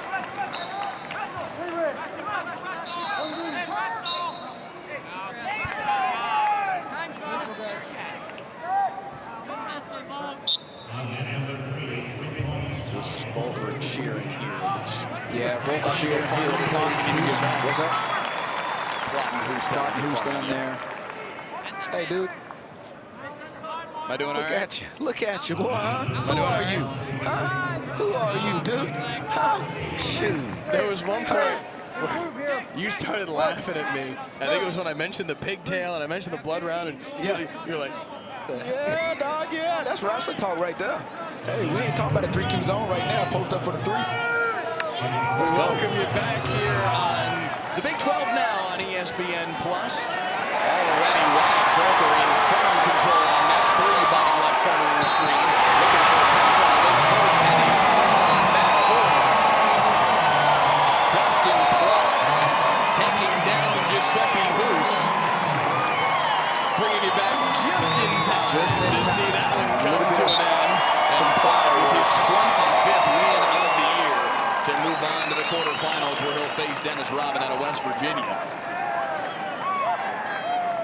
Wyatt Volker with the riding time advantage right now and a 16-2 edge on Sheeran out of Cal Baptist.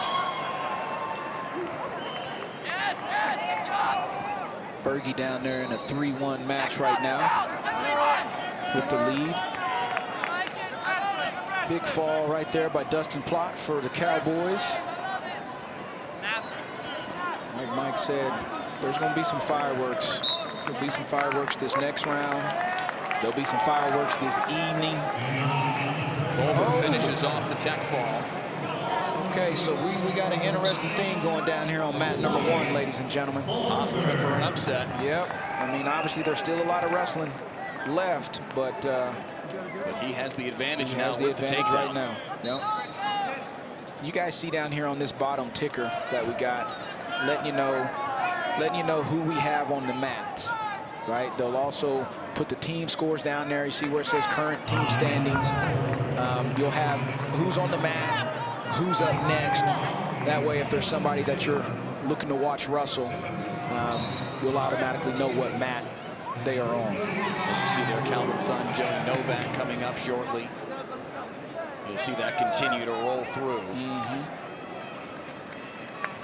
And very shortly, we will have our first quarterfinals of the day as we roll back around to 125 pounds in the very near future here. Yep, we'll roll right into it. There won't be any breaks on that. Like I said, we may have a chance to where you got a 25-pounder wrestling and the heavyweights finishing up. You know, and actually speaking of that, you got two heavyweight bouts on the mats right now. Berge did get the escape there late in the second period, so they will head to the third on mat 1, top left corner of your screen, tied 4 points apiece. Riding time not a factor at this point. 10 seconds in favor of Berge. That match is effectively all even.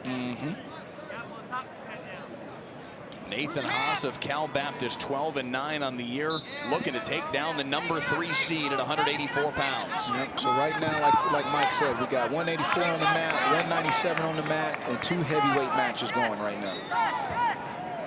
Berge lost to only one Big 12 wrestler this year. It was Dustin Plott in SV1. Yes, it was a great match, back and forth.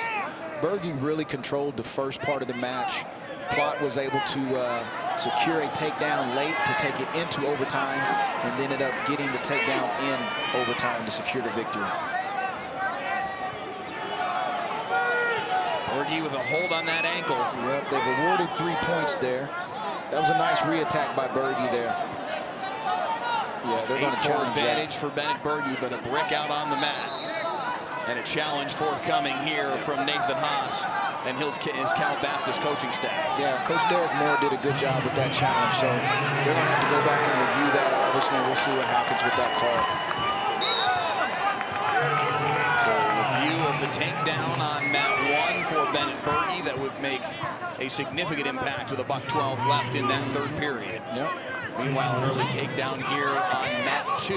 Top right corner of your screen, Austin Cooley and Julian Broderson at 197 pounds. And Broderson, the unseeded wrestler out of Iowa State, with an early 4-1 advantage.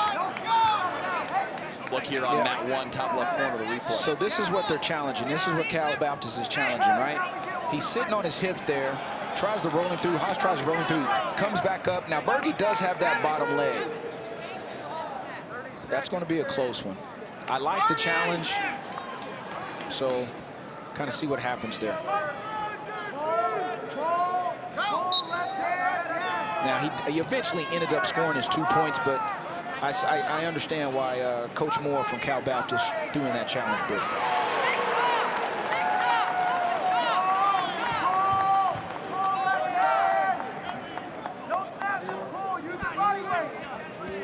Steve Wirtz and Derek Lark still taking a look there on mat 1, trying to sort out whether that will indeed be a takedown for Bennett Berge, the number 3 seed.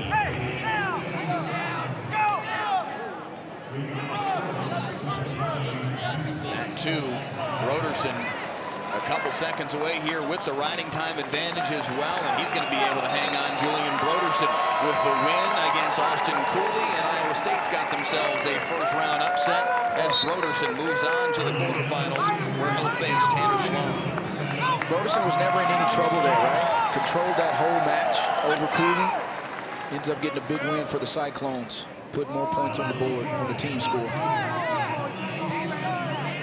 Yep, they kept it. Mat 1 confirms the 3 points for Berge and an 8-4 advantage with a minute 12 left. So now Nathan Haas with a lot of work to do. And I think what solidified that call was when Berge sat him on his hip along with keeping his ankle, right? Or sat him on his hip, on his butt, along with keeping an ankle. And granted, it wasn't that long, but I think that's what solidified that call for the officials.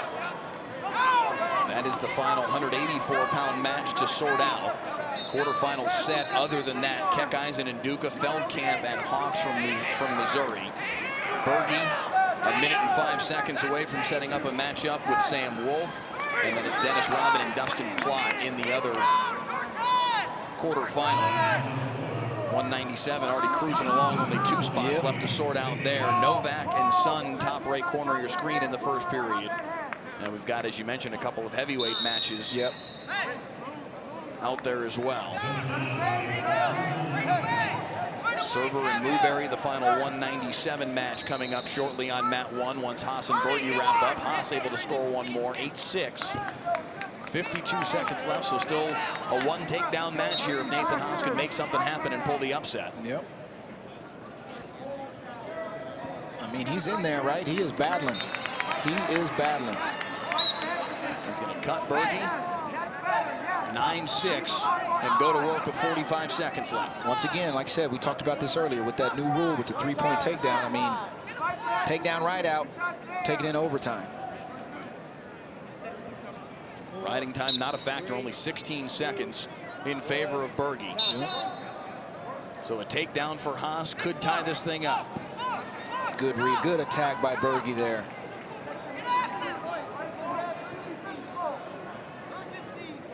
Haas with 18 seconds left, trying to loosen that right knee. And a stalemate. That was a really good attack by Berge there. Kind of bleeding some clock, understanding the situation and where he's at. 7 seconds left for Haas. Shooting for a leg, but good match. Can't make anything happen, and Bennett Berge is going to hang on and move on to the quarterfinals. The final spot set at 184. Bennett Berge will face Sam Wolf at 184.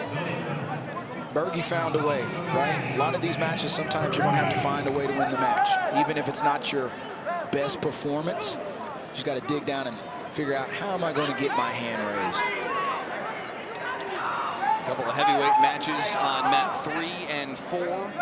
The 5 seed, Connor Doucette out of Oklahoma State and Chris Island from Cal Baptist. A 1-0 advantage for Doucette in the third period. $1:39 left in that third period. Island just 1-9 on the year, but Doucette having a little trouble. Right.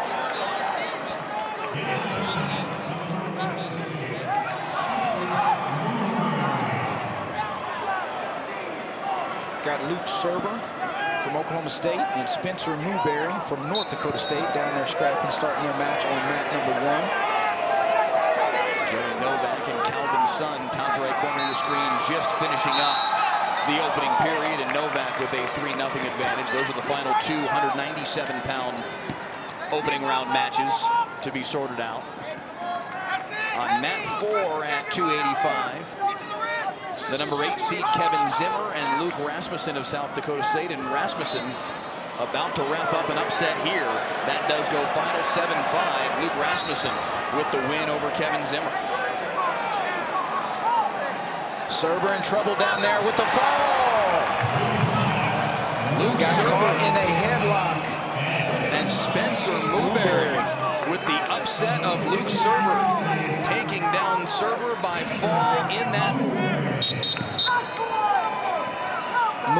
opening period. And unfortunately on mat 1 we were in a break. We'll have to bring that back and show that to y'all. Newberry with a nice headlock ends up catching Luke Serber on his back early in that first period to solidify the pin for North Dakota State.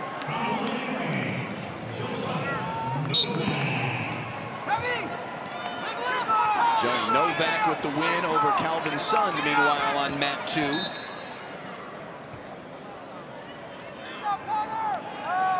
We will bring you the pin that happened on mat 1 here momentarily. Spencer Newberry with the upset of Luke Serber. That's coming your way here in just a moment when that commercial break wraps up. Mat 4, we've got our first quarterfinal of the day, and the number 1 seed at 125 pounds, Noah Certain out of Missouri. A tremendous wrestler, 12-2 on the year. 12-2 on the year. 14-2. Here's the pin here. Serber tried to go bicycle. Newberry ends up catching him in a head and arm, ends up getting the fall there.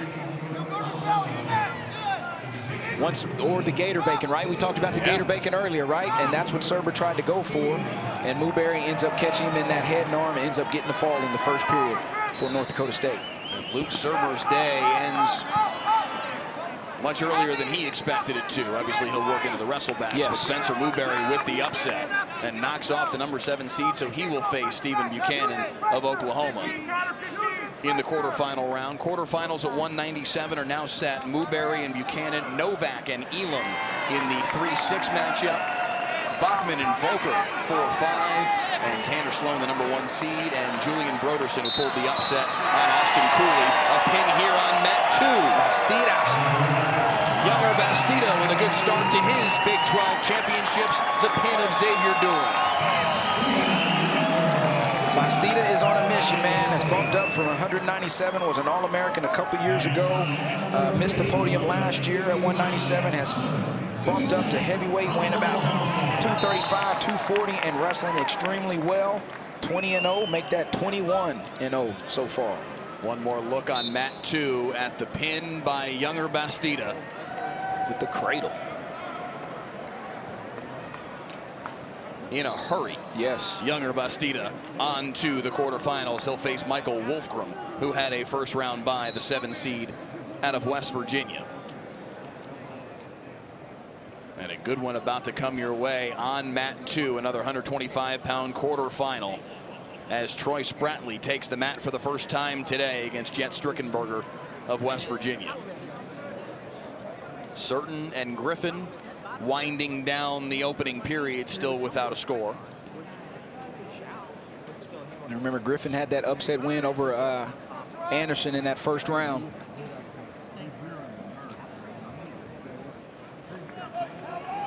Certain looking for a little hip toss action there. Top left corner of your screen, the 3 seed Zach Elam, 21-1 on the year, taking on Devin Dawson from North Dakota State.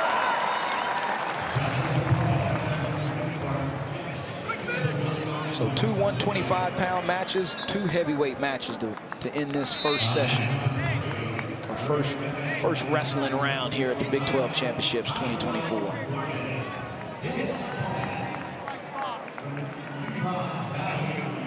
Mat 3, it's the 6 seed Tyrell Gordon of Northern Iowa, Chase Trussell of Utah Valley. So left side of your screen is heavyweight. Yep. Right side of your screen, 125-pound quarterfinals, and Spratley and Strickenberger quickly going to work, and it's Strickenberger with the early takedown. Yep. And a 3-0 advantage. That was off a Spratley swing single. Strickenberger did a really good job of catching him with a nice little throw by there to securing his 3-point takedown.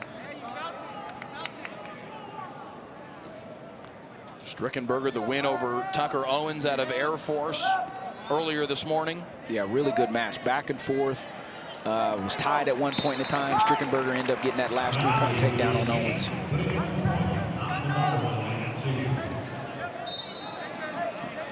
Spratley and Strickenberger working their way outside the circle. Spratley did get the escape, a 3-1 advantage for Strickenberger. Griffin with a 1-0 lead on Certain. Griffin already pulled one upset this morning. Yep. Looking for another midway through, or still early on, I should say, in this second period. Action, guys, action. Like I said, he's pulled some this year, right? He's had some big upset wins this year. Well, just big wins. Strickenberger in early again on Spratley. Looking to score Hold here. of that left leg.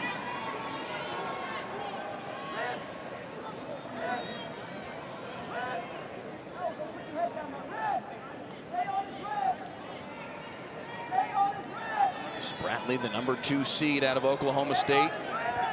Is there something to be said for the advantage of Strickenberger's already been on the mat this morning and just a little warmer? You know what I mean? You get some of those, get some of that stuff out of your system, right? Obviously, they go through a warm-up before that, but I mean, still wrestling and nerves and the anxiety is still a little bit different, right?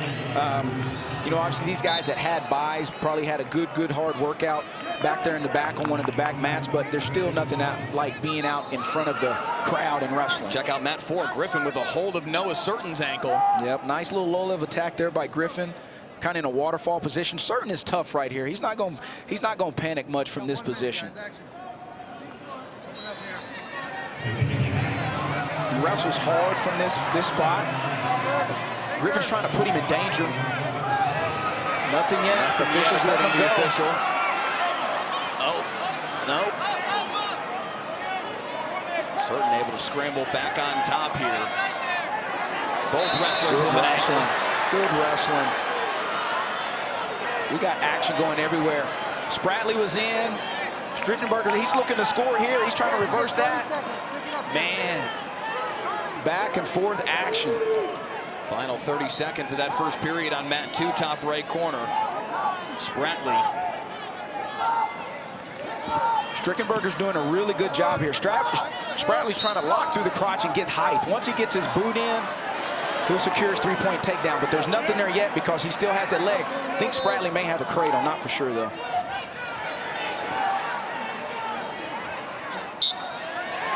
Good scramble on Very mat good 2. scramble. What an opening period between the 2 and 7 seeds, and a three-point takedown right at the end of the period is going to give Spratly a 4-3 advantage. I think they're going to look at this. Yep, the officials are going to look at this. Once again, good call by the officials to say, hey, let's go look at this. It was a close situation, so we'll see what they come up with here on this on mat 2 at 125 pounds. And right now, down here on mat number 4, Griffin with the 1-0 lead going into the third period on Certain. And Griffin did a really good job on bottom there because Certain is extremely tough on top. So this was a long scramble from this position. Mat 2, top right corner. Yep, kind of go cradle. Spratly gets his hips up. Strickenberger's pushing back into him. They go back and forth. Now this is where it's coming up to where the officials are going to review. Meanwhile, on mat 4, Griffin with a hold and Noah Certain. No swipes yet. No swipes in that position. The brick is out. Coach Derek Moore threw the brick again from that position. This is a big call right here. And a stoppage with 1:29 as they were out of bounds. The brick is out for Cal Baptist. Already an upset this morning by Eli Griffin, and looking for another on the number 1 seed, Noah Certain. And they did award the 3 points for Spratly here on mat 2, so they're going into the second period with the score 4-3 for Spratly. Down here on mat 4, like Mike and I were just talking about, Griffin had what we call a side-by-side and or a Merkle position and was rolling Certain through, but the official, obviously he did not break plane to start counting swipes, so we'll kind of see what happens here. So either the score is going to be, 4-5-0 or 1-0. Don't know just yet. We'll have to figure it out. It's difference in terms of what the strategy would be for Noah Certain with 89 seconds to work with. Right, and in the third period, right? So now that clock becomes your enemy right now. You know what I mean? So this is a big sequence right here. Certain wrestling with that brace around his neck. And what I was mentioning about earlier before we got to the Spratly and Strickenberger position over here is Noah Certain is tough on top. For Griffin to get that escape was really crucial there. More scramble here on mat 2. Evened up 4 apiece. No near fall awarded down here on mat number 4. So it stays 1-0 in favor of Eli Griffin of Cal Baptist, but he is on top and looking to ride out Noah Certain, the number 1 seed at 125. And riding time is going in Griffin's advantage right now. He just went over the 30-second mark. There's a minute 15 left here in this third period. Looking for a mat return. Good mat return by Griffin. Oh, this is where Certain likes to be, though. Certain likes these positions. Certain looking for a reversal, and he's got it. That's the positions he likes. Noah Certain with the reversal with under a minute in the third. Mat 4, bottom right corner of your screen, and the number 1 seed out of Missouri.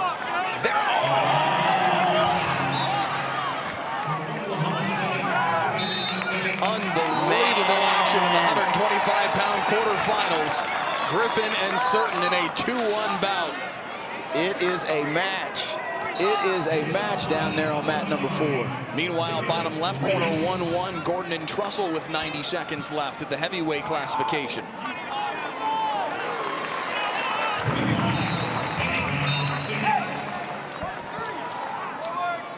Spratly and Strickenberger, 4-4, heading to the third period. Griffin back up, 35 seconds left here.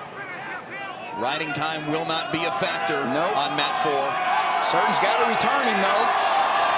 He's got to return him. Stall call. The turnaround by Griffin.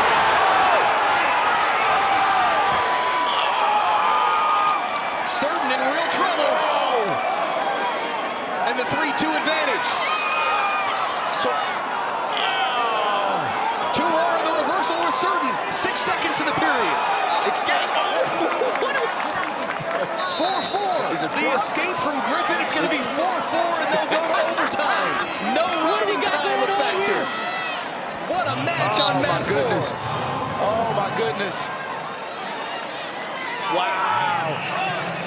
Noah Certain and Eli Griffin heading to sudden victory. Whoa. 2 minutes on the clock on mat 4. Mat 4 is going off right now. Spratley 5-4 on Strickenberger on mat 2. Minute left in the third period there. Here, we were in this position earlier. Who's going to win this scramble? This is key. Who wins this scramble? Certain and Griffin, bottom right corner.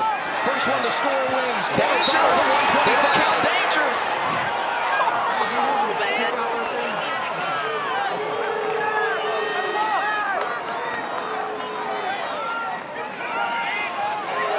Griffin's got to hook the foot. He's got to hook the foot and get his knee to Certain's chest. So look at that. Nothing yet. Certain. 2 for Noah Certain in the win. The 3-point takedown for the #1 seed, and in sudden victory, Noah Certain moves on to the semifinals. What a battle. Wow. Another look on mat 2. This should be on mat 4 at the end of regulation between Certain and Griffin. Fix with a fall. Here's this scramble here. Griffin spins into him, gets a reversal. Certain comes back up. He ends up getting a reversal. Here, I'm a little ahead of you guys. Right here. Here's his reversal. Then Griffin escapes with about 10 seconds left to tie it up. 4-4. And then they go into overtime. Man. Spratley with a late takedown on mat 2. He moves on at 125, taking down Strickenberger 8-4. Man. A battle on mat 4. And Noah Certain, the #1 seed, survives. 4th of July is today.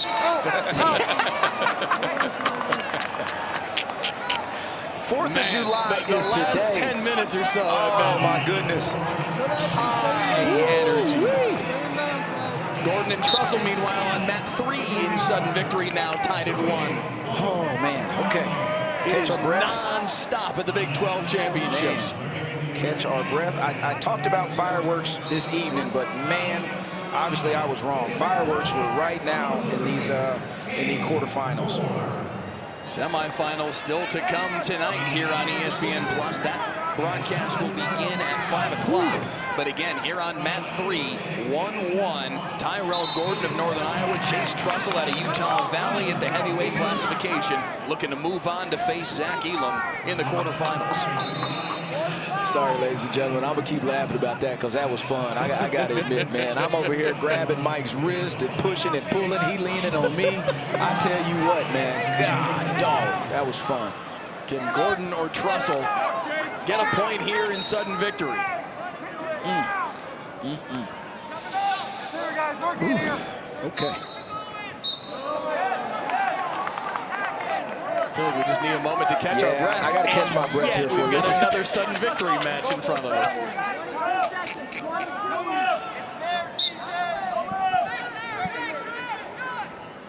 .21 seconds left in sudden victory period #1, Gordon and Trussell. Fingers. Mat 1, a 133-pound quarterfinal, Serrano and Moore. Mat 2, top right corner, Frost and Leak, another 133-pound quarterfinal. And Jory Volk and Tanner Jordan, the final 125-pound quarterfinal on mat 4, bottom right corner. Well, these heavyweights been out here for a bit, man. Tiebreaker #1, now for Gordon and Trussell. And with all of that, right, you had the match down here on mat 4. You had the match right here on mat 2. You had Fix getting the fall. Our heavyweights are here in sudden victory overtime. We got It's enough to make your head spin. brother, I'll tell you what, man. I tell you what. We got Leak here from Cal Baptist trying to score on Frost, which he just secured a 3-point takedown, right? That's the #2 seed there. Almost had the #1 seed go down here with another Cal Baptist wrestler. All right, ladies and gentlemen, if you guys and gals are at the house, take you a deep breath. Go get you a bottle of water, popcorn, whatever you're eating. What time is it? It's lunchtime. Just afternoon. It's lunchtime, right? It's lunchtime. So get you a little sandwich. Throw some cheese on there and keep tuning in. Right here on ESPN Plus. We're watching the Big 12 wrestling. So once again, we talked about that ticker on bottom. You see where they're talking about who's next and on what mat. So like Mike mentioned earlier, any of you folks out there that want to go particularly just focus in on your favorite wrestler, you're more than welcome. But make sure you come back and listen to us. If you really want to get crafty, just keep a couple browsers open, listen to us, and watch one at a time. Yeah, we always talk about Wrestling People setups, man, and I tell you what, they are some dedicated fans, that's for sure. Get 4 or 5 screens going at once.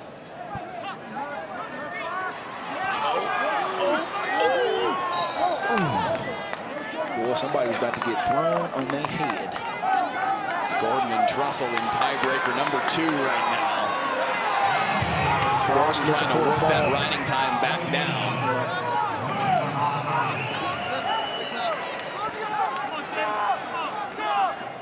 Frost quickly seesaws back in front, a 6-3 advantage late in the opening period. That's on mat 2, top right corner. 1-0 Serrano with the lead. Down here on mat 4 right here with Jordan and Volk. This is where Volk is extremely tough at. He's in his top position, right? Obviously, we talked about earlier when one of these Wyoming guys was wrestling. Mark Branch is their coach. Volk is tough on top. He was tough on top last year as a true freshman. So now, you know, getting a little bit more maturity, a little bit more strength to him. You know, Coach Branch has mentioned how much he has grown up this year.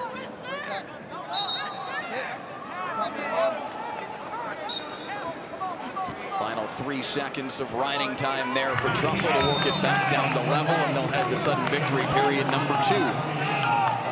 Gordon and Trussell. Yep. Ride and ride. It's been a long match right here, man.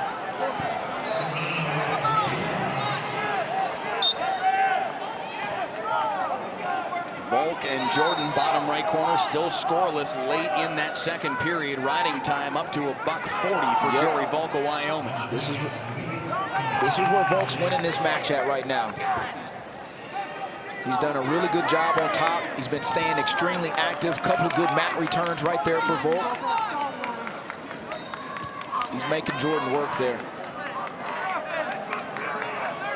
It's a minute of sudden victory in the second sudden victory period here on mat 3, so already down to 26 seconds left. Shot by Jordan. Or Gordon. Man, we may get 41-pounders out here by the time this match is done, right? Oh, a chance here for Trussell, and there it is. Whoa. The 3-point takedown for That'll Trussell of Utah Valley. Chase Trussell with the upset of Tyrell Gordon in sudden victory 2. And just looking at Gordon, how he's walking back, Trussell just looked like he just physically wore him out. Like you could just look at Gordon's demeanor, hands on his hips. Like that was a long match. Good job, Luke. God, good. Hey, that was. I had to congratulate the official right there, Kevin Looper. That was a marathon match, no doubt. No doubt. So your quarterfinals at 285, Wyatt Hendrickson and Rasmussen. Everybody check out here on mat number 1. With Serrano and Moore. Serrano and Moore. Moore's your 6th seed. Serrano is your 3 seed. He's up 5-3 with over a minute of riding time right now.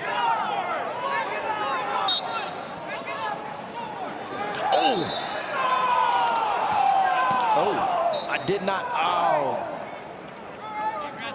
Volk was on a lot of pain there for a second. Yeah, he rolled. They kind of got him in a position, a little funky position, and Jordan rolled back and kind of pushed Volk back over. I don't know if it was his ankle or his knee, and kind of got caught in the mat. And you saw, if you were watching that match, just kind of how like Volk let go and went belly down. Another look at it coming up here on your mat 4 screen. So watch this here. Volk's getting elevation right here. Watch that. Yeah, right there. It's that left leg. He's pointing at his ankle. Now, the question right here is, I think what they're talking about, if Volk takes an injury timeout, it's Jordan's choice to go down. I don't know if Jordan's going to go down because Volk has already got maintained over 2 minutes of riding time or whatever it is on him. So we'll kind of see what's going on here. And I heard you seen Coach Hahn over there talking to him.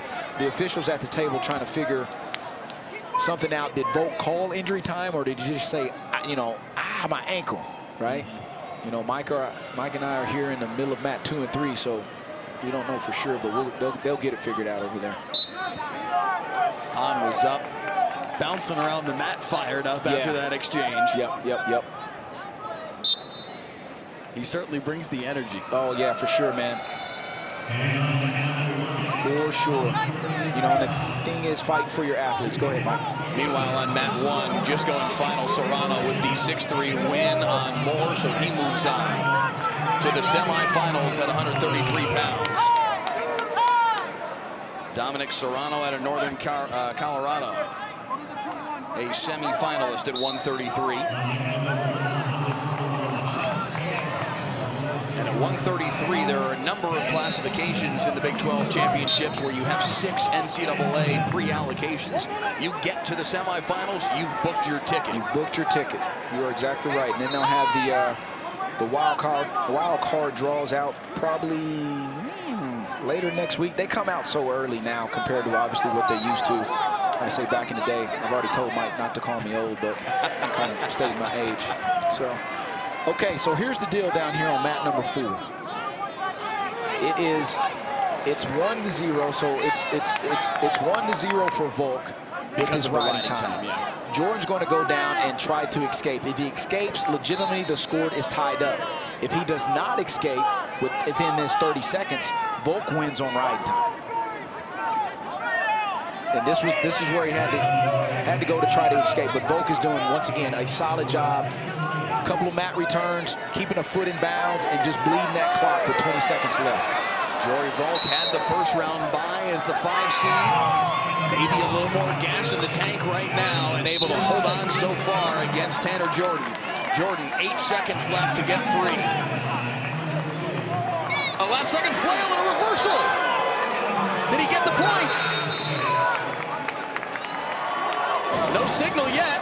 Hahn's gonna throw the brick on that.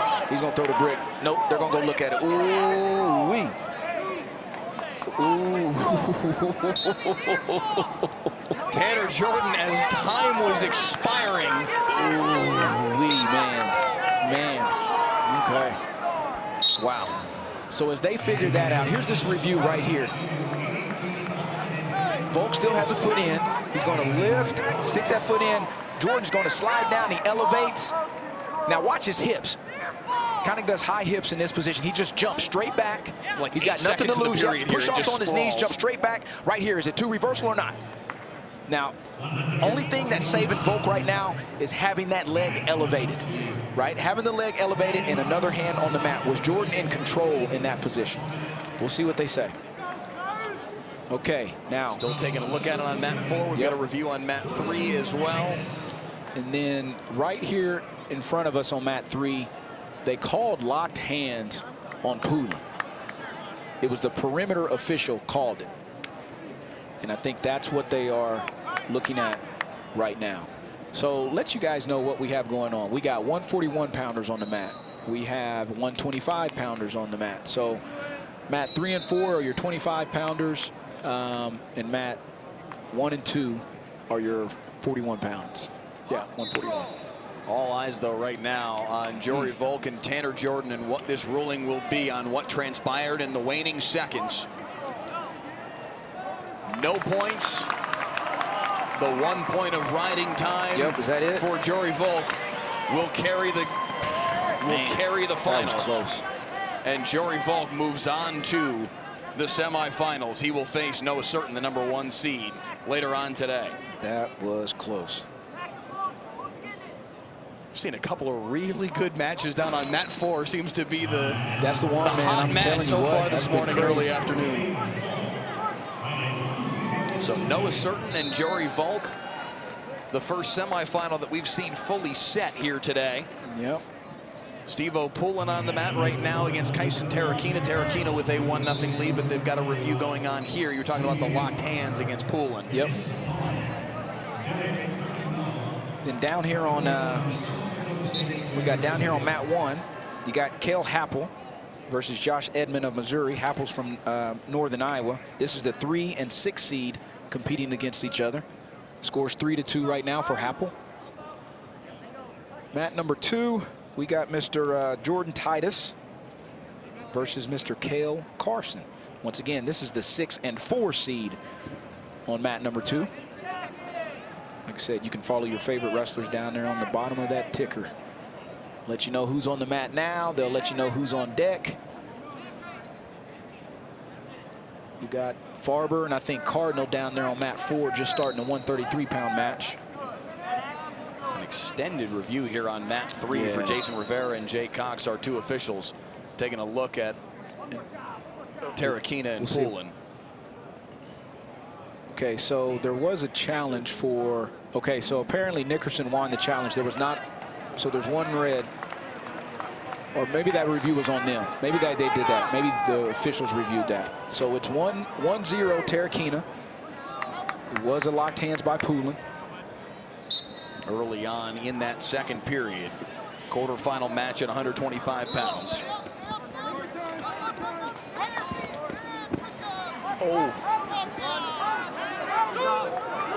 Right there, yep, that's where he's going to award that 2 reversal. Once he got underneath that armpit, that's when the official awarded that reversal right there for Tarakina, which was a big reversal right there on the edge.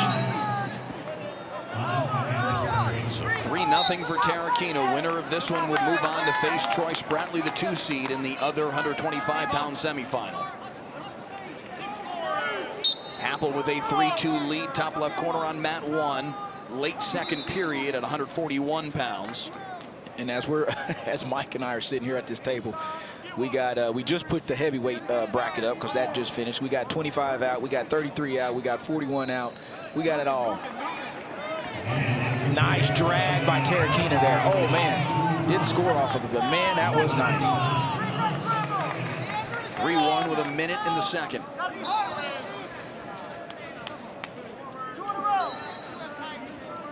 Start of the third period, top left corner, 3-2, Happel with the lead. Yep.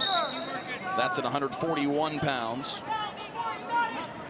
Happel, the 3 seed. Edmond had a first-round bye. Titus and Carlson is still 0-0 in the second period. Titus is getting ride time going in his direction right now.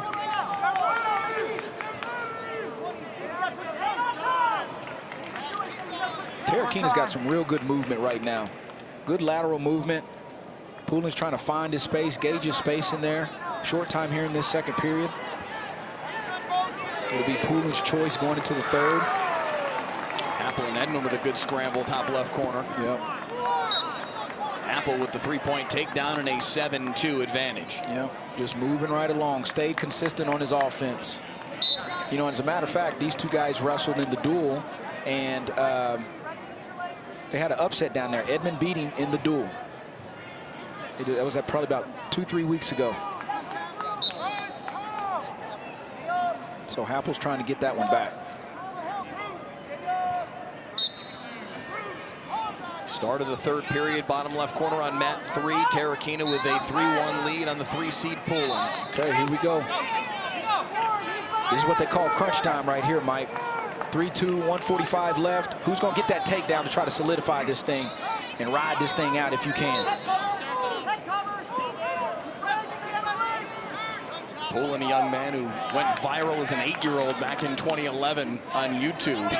He was a sensation for a little while. Everybody knew the kid's name when he was just a sprout. Yeah, man, nice high crotch there. Good defense by Pullen so far. See how Tarakina works his way out. He's doing a good job trying to get his head underneath that ankle.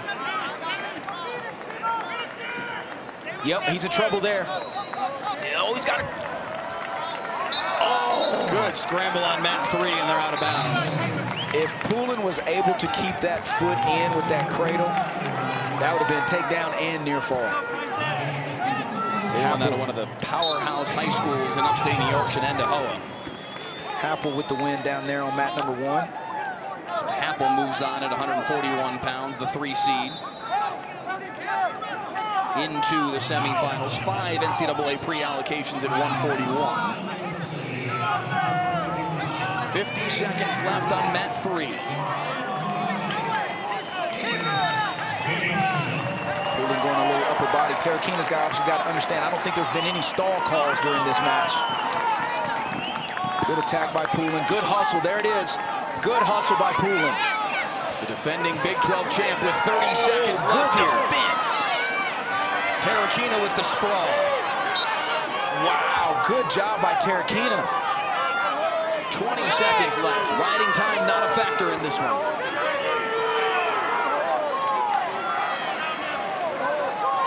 Tyson Terakina, 10 seconds away from taking down the defending Big 12 champ at 125 pounds. Man.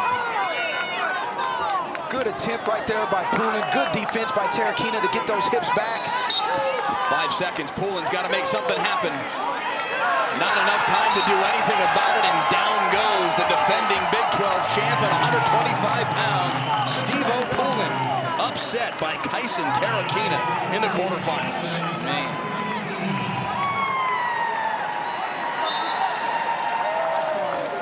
That's a big win as it relates to the team Yes, totals it is. as well with Oklahoma State. Yes, it is. Getting a perhaps surprise semifinalist out of Tyson Terakina. Nice match by Terakina there. Really, really nice match. So Terakina and Spratley, excuse me, Iowa State, not Oklahoma State. Iowa State's Tyson Terakina will face Oklahoma State's Troy Spratley in the semifinals at 125 pounds. Right here we got Carlson with the 4-2 lead over Titus. 38 seconds left on mat 2, top right corner of your screen. Now they're saying 4-1, 4-3, 5-3. Sorting out the score here on mat 2. 5-3 is where they put it. 38 seconds left, a 1 takedown match here. Can Titus, the 4 seed, make something happen in these waning seconds? Got the number 1 seed, Echmandia, right here on mat 3, wrestling Cole Brooks from Wyoming. Echmandia 16-4 on the year. Defeated Garrett Kuchan in the first round. 17 seconds here for Titus to make something happen. Got a hold of a leg. That was close. Trying desperately to keep the action in bounds. And there's the 3-point takedown for Titus with 5 seconds in that third period. Ooh, how big was that? What a job by Jordan Titus, coming back for the win in the waning seconds to move on to the semis at 141. Here's that takedown right here on mat 2 by Titus to get the victory there in 141 pounds. Hits a little swing single. Carlson's got a front headlock.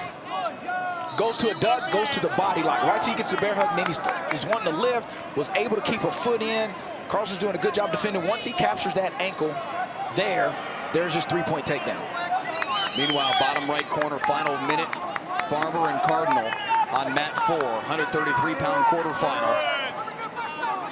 1-0 right now for Cardinal.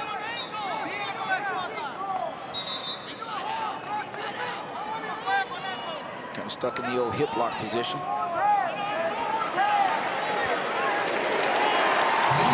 Three-point takedown over on mat 1. There was for probably Jamison. no more than 10 seconds left there in that match right here.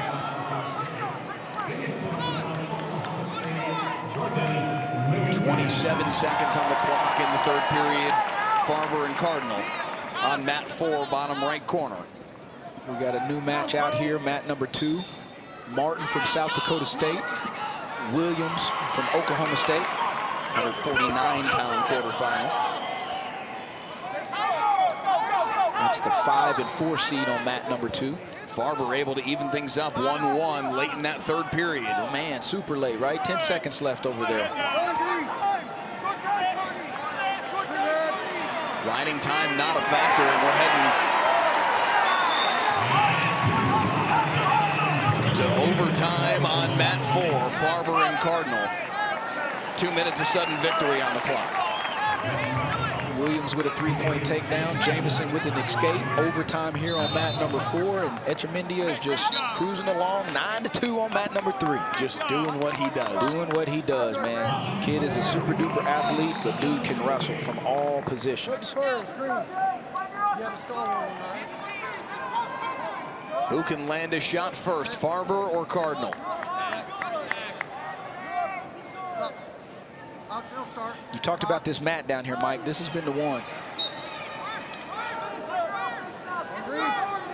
This mat, that mat number 4 has had drama, excitement. What else you want to say? Match after match after match today. Cardinal won when these two met up in the regular season back in November, 8-3, but a much, much tighter match today. Yes. And Cardinal's close to scoring here, but hadn't got anything yet. He's got to elevate. Yep, that's what he's got to do. And there it is, the three-point takedown, and Derek Cardinal will move on to the semifinals to face Dayton Fix. 4-1 in sudden victory.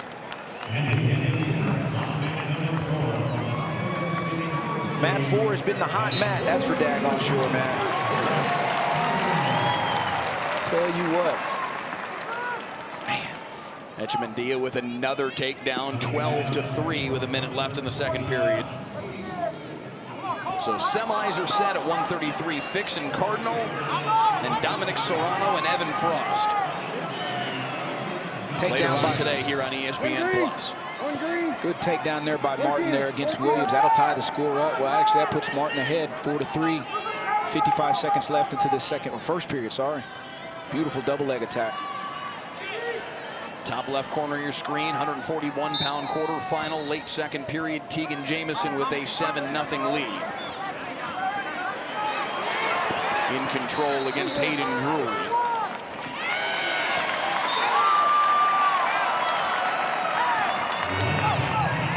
First takedown of the match, bottom right corner of your screen on mat 4, Swiderski. Yep. His first match of the day. Yes. Taking on Logan Joffrey.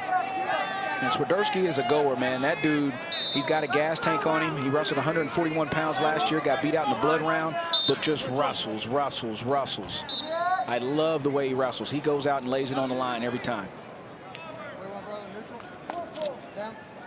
Echemendia with an 11-point advantage and the riding time as they head to the third. Riding time not locked yet, but in good shape. Right. 4-4 at the end of one, Williams and Martin.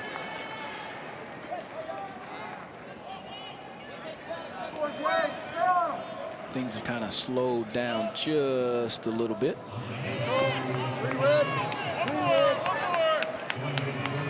Session 1 of the Big 12 Wrestling Championships. Preliminary and quarterfinal rounds. Into the quarterfinals in all classifications now. Ooh, nice Granby. Echemendia, the number 1 seed, looking for a tap fall. And there it is. Anthony Echemendia on to the semifinals, where he'll face Jordan Titus from West Virginia.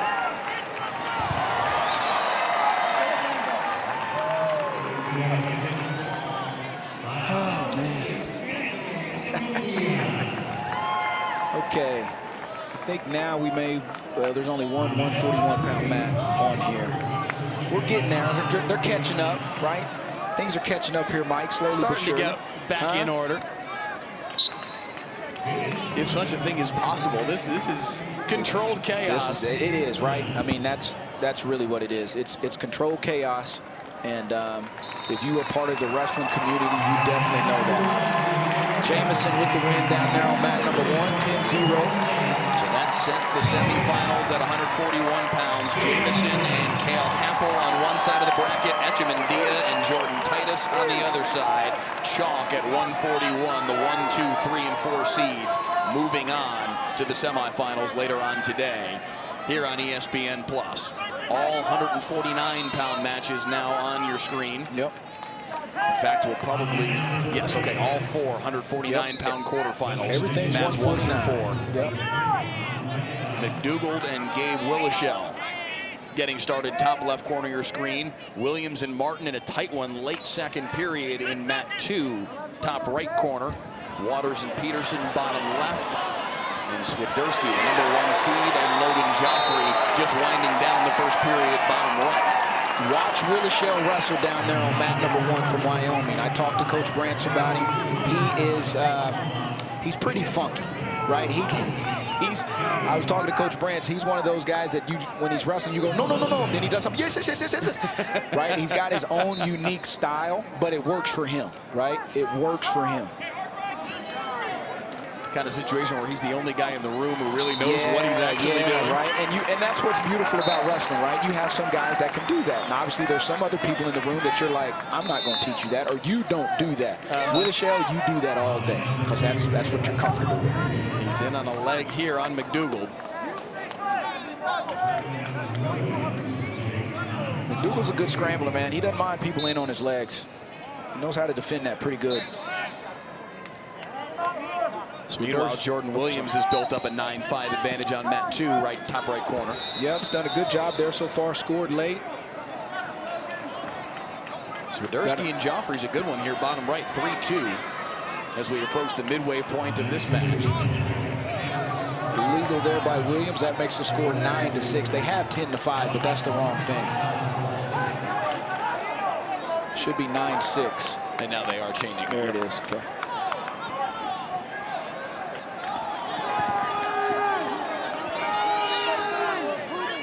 Casey Swiderski of Iowa State, the #1 seed at 149 pounds, but in a bit of a battle here in the quarterfinals with Logan Joffrey of Mizzou.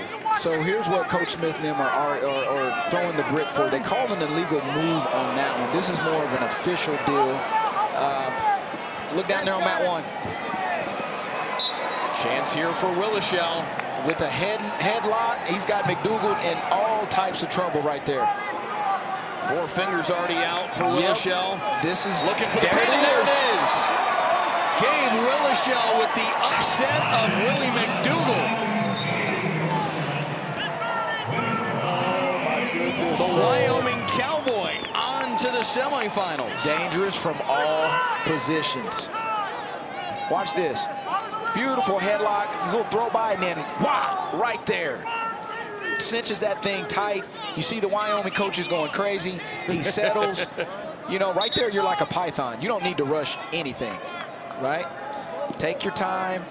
End up working for that fall. It was early in the first period, so there's still a lot of, nobody's like real sweaty just yet, so you're keeping that grip. Mark Branch and that Wyoming Cowboy staff fired up for that one, and for good reason. Gabe Willishell with his 17th victory of the year, the upset of Willie McDougald in the quarterfinals, and he moves on to the semis at 149 pounds. And we talked about that, Mike, just how dangerous he is from all positions, how he likes to wrestle. Williams is up 9-7 on Martin, penalty point, and then Martin just escaped. Williams got a 2-point lead, but like I said, with a 3-point takedown, it's anybody's ball game. Williams does have a minute 5, so actually the score is 10-7 in reality right now, with 1:15 left in the third.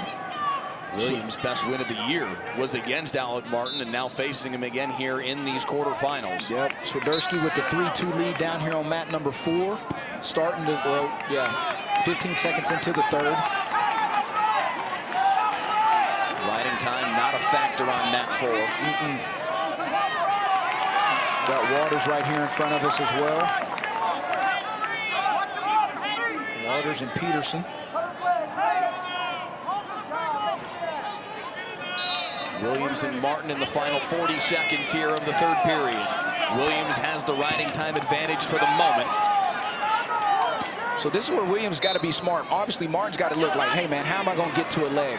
Williams has got to understand, I don't need to put myself in any type of danger here and, you know, not get lazy anywhere. We saw a position like this earlier here on mat 2 where somebody hit a duck, went to that bear hug, ended up scoring. Titus. It was Titus, right? It was Titus that did that.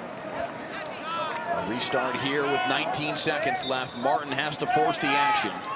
couple of Oklahoma State, South Dakota State matches in the top 2 frames of your screen. Travis and Swenson just getting started in the quarterfinals at 157, top left corner. Williams just hanging on the net return. The 3-point takedown, and that'll clinch it. Jordan Williams will move on to the semifinals. Because with that stall call, that actually made the score 9-8 right there. But Williams got that last takedown, made it 13-8, quote unquote 14-8 with riding time. So Jordan Williams joins Gabe Willishow in the semifinals on opposite sides of the bracket. They await their opponents. Yeah, Swiderski, that's 4-2 down there. Swiderski with the lead with about 25 seconds left.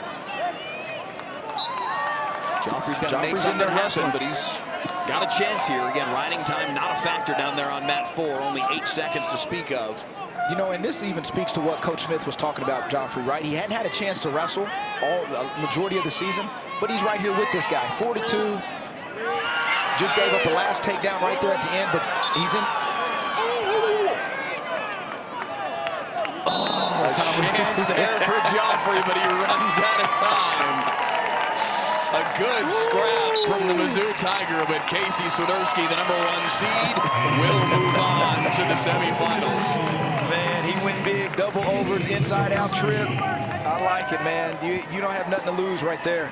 Casey Swiderski bounding his way out of the BOK Center, ready for the semifinals later on tonight. Meanwhile, Waters and Peterson winding to a close. Waters in complete control. Watterson is doing a heck of a job, man.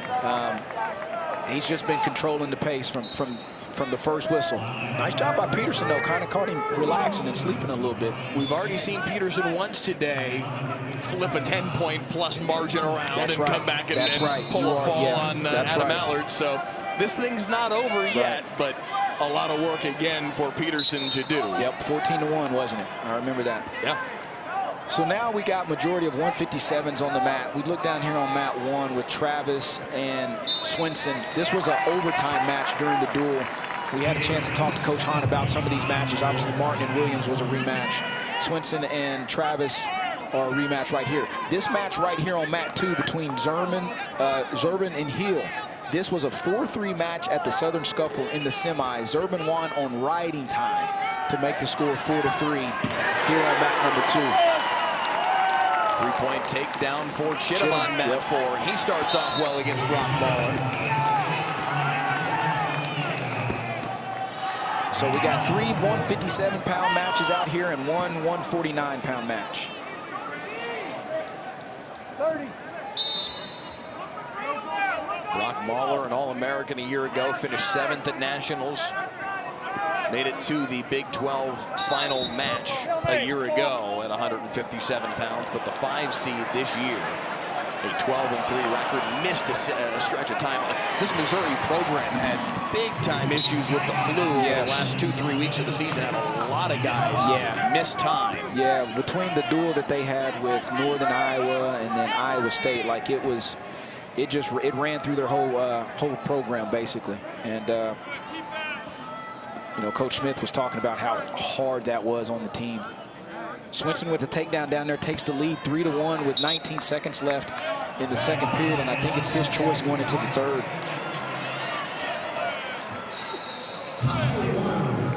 Teague Travis, the 3 seed from Oklahoma State, in a little bit of trouble at 157 pounds. It's another situation where we see a guy who had a first-round bye in Swenson against Travis, who had to wrestle in that first round against Chaz Hallmark, and you just wonder if the gas tank factors at all. Yep.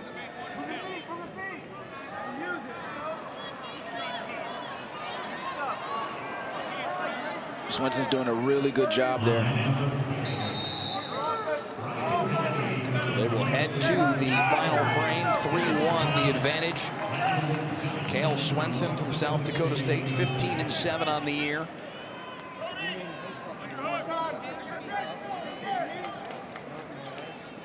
Lost to Teague Travis in the regular season. Yep, overtime match. Pretty sure this is going to be similar. See how much Travis tries to ride him, get that riding time down. He's going to end up cutting him. Like I said, that makes that score 4-1 right now for Swenson into this third period. Riding time under a minute at 52 seconds in that one. Okay, what we got here? Travis in on the leg. And there's the three-point takedown to even things up on mat 1, top left corner. Probably end up cutting him again, yep. 5'4" Swenson on the escape. But Teague Travis right back in this thing with a quick takedown in this third period and another shot. Look at Swenson. Oh, he's got him. That's tight. Yeah, that's tight. Swenson, 4 back points and looking for more. Yep. Teague Travis in big trouble on mat 1.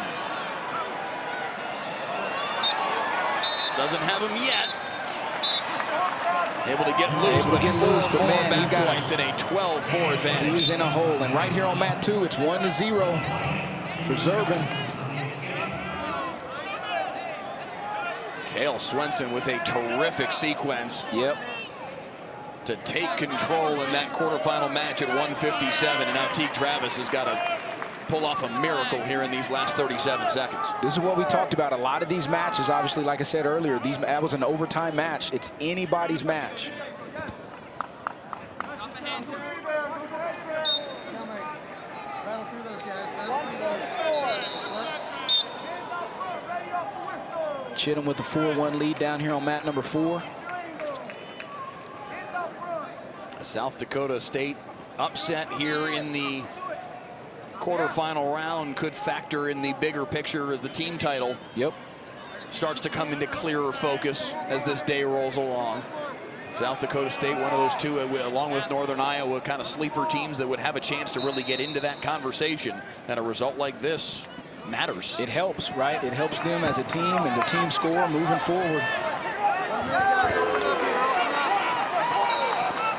Brock Mahler going to work on mat 4. Here we go right here. Hill just took him down, makes the score 3-1 for Hill right at the end of this second period, too. Chittum with the reversal on Mahler and the takedown. A 7-1 advantage. Late second period on mat 4. Mahler looked like he was starting to build something, and Chittum turned it all right around on him. Sure did.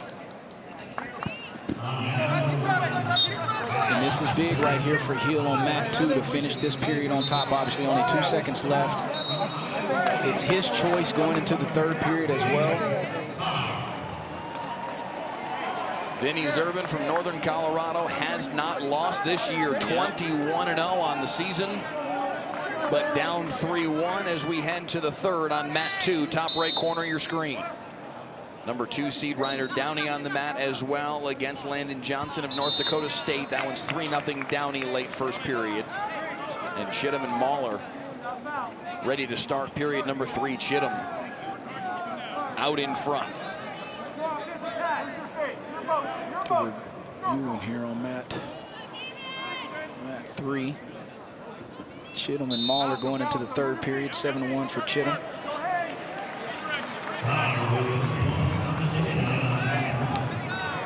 Thompson on mat 1. Real quick set your 149-pound semifinal. Swiderski and Williams on one side, Waters and Willishell. Willishell with the upset. Those are your semifinals at 149, 157. Winding down here on your screen, and we've got our first 165-pound quarterfinal on mat 1, top left corner, as David Carr's back on the mat for the second time here in session 1. An early 6-1 advantage for the number 2 seed at 165 as he takes on Jack Thompson from Northern Iowa. Hill with the 4-1 lead, 50 seconds left here over Zerben. And like I talked about earlier, these guys, it was 4-3 at the Southern Scuffle. That makes it 4-2. Now Zerben's got to get to a leg and go score. If not, Jared Hill will get out of here with this win. And the University of Oklahoma, the coaching staff had to feel comfortable about his draw right here, because he's had a chance to wrestle this guy, see what he feels like, right? And this dude is number 2 in the nation right now. 20 seconds left, though. Has to make something happen. Down 4-2. 15 seconds to work with for Vinny Zerben. Yep. Hill's holding position. Zerben has not hit a knee.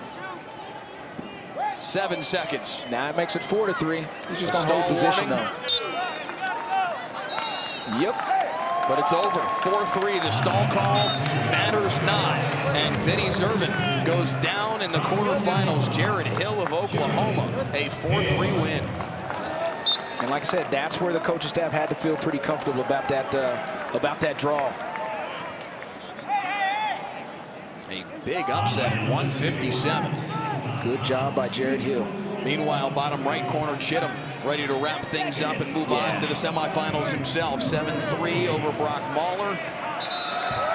Time expires on mat 4. And Cody Chittum will be opposite Jared Hill. A 7-3 final. The decision for Chittum. So Hill and Chittum on one side of the bracket.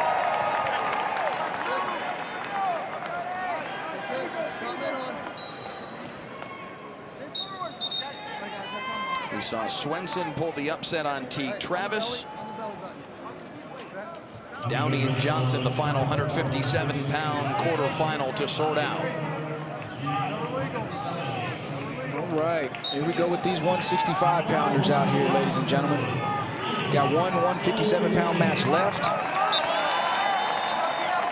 To introduce some of these 165-pounders, some of the best in the nation, right here in front of us, right here at the Big 12 Championships in Tulsa. It doesn't get much better than 165 pounds in the Big 12. Mike Keegan O'Toole, David Carr, Isaac Olenek, right? We've got them all out here wrestling right now. Obviously, Peyton Hall's another one that will be out here in just a minute. O'Toole's already out early with the 3-0 lead and working hard on top on Voorhees, looking for some bonus points there. It'll be an upset if it's not O'Toole, Carr, Olenek, and Hall in the semifinals. We'll see if perhaps Gianno Petruccelli of Air Force may have something to say about that. There's O'Toole going to work on top. No swipes yet. Trying to inch in that direction on mat 2, top right corner. There go the swipes. Yep. 4 back points to Keegan O'Toole and a 7-0 advantage. Takes a quick peek at the clock. It's going to continue to transition and maybe start trying to work for the fall. Yes.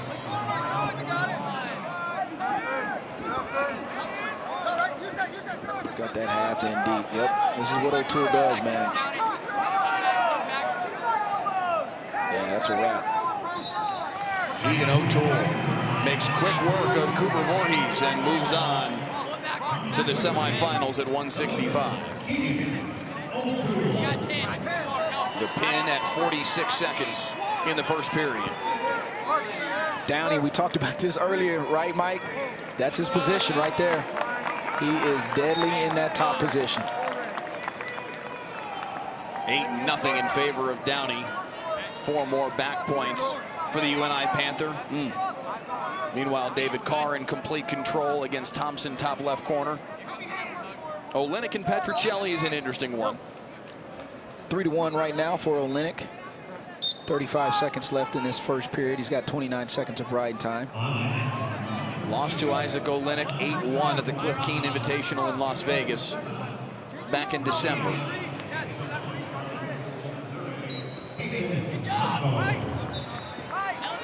.174 getting started as Peyton Mako and Jared Sima take to the mat.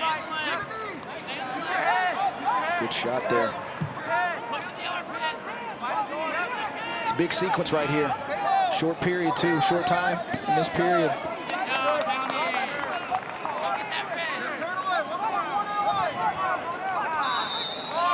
Nothing doing there in those waning seconds for Olenek and Petruccelli. It'll be 3-1 heading to the second period. Downey with another takedown and an 11-0 advantage in the third. The 2 seed. Here's that tilt. There he goes. He's so good there. He is so good there. 1 minute. In his arm. In his arm, drive his shoulder. Take it in. Back. Push the knee. Yes.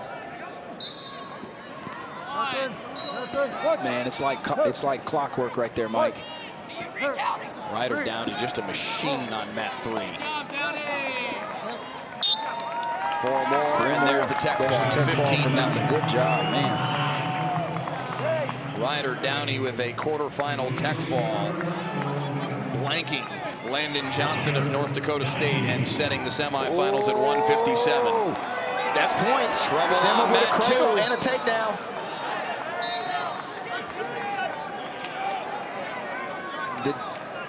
They're going to have to look at that. Officials talking things through real quick. And yes, a 3-0 advantage for Jared Simmons. So your semis at 157, Hill and Chittum, Swenson and Downey. All right, I wonder if they're going to look at this and see if there were any near fall on that. It was obviously 3 because Mako was on his back. So I think now if they're going to question it, was it near fall? Did we get counts? Did we get swipes or what? That's my guess.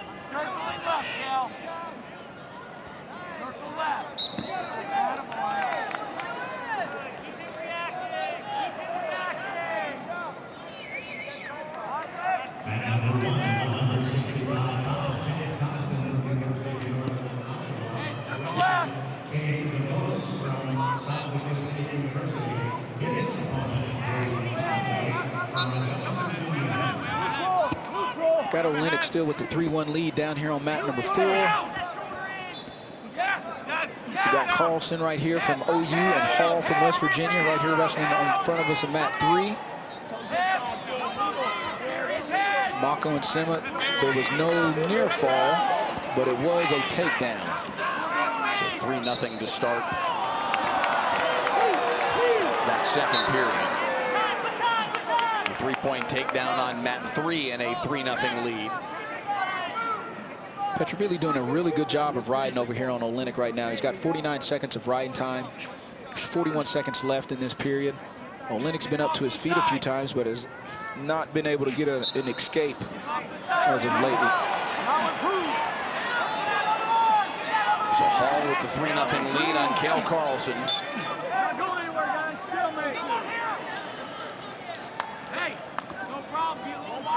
Nice top game right now by Petrovilli, man. He's really putting a ride on Olenek. Matter of fact, he's over a minute right now.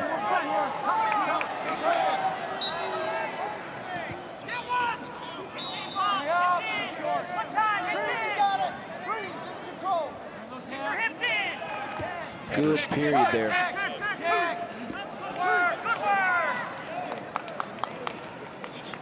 So it'll be 3-1. Olenek leading Gianno Petruccelli of Air Force as they head to the third period, but a $1:30 a riding time for Petruccelli could factor in here.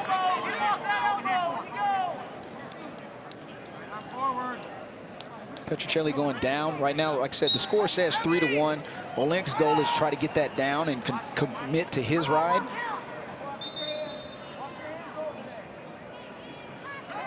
We'll see what happens here. At the very least, Olenek wants to get it down under a minute, but he'd love to get it deeper than that. Yeah. Got some reviews going on a couple of matches. Mat 1 is a review of blood time. Mat 2, I think, is a review. Blood time on mat 1. Okay. So we got mats 3 and 4 going. Hall over Carlson right now with the 3-0 lead. Olenek's got the riding time down under 50 seconds.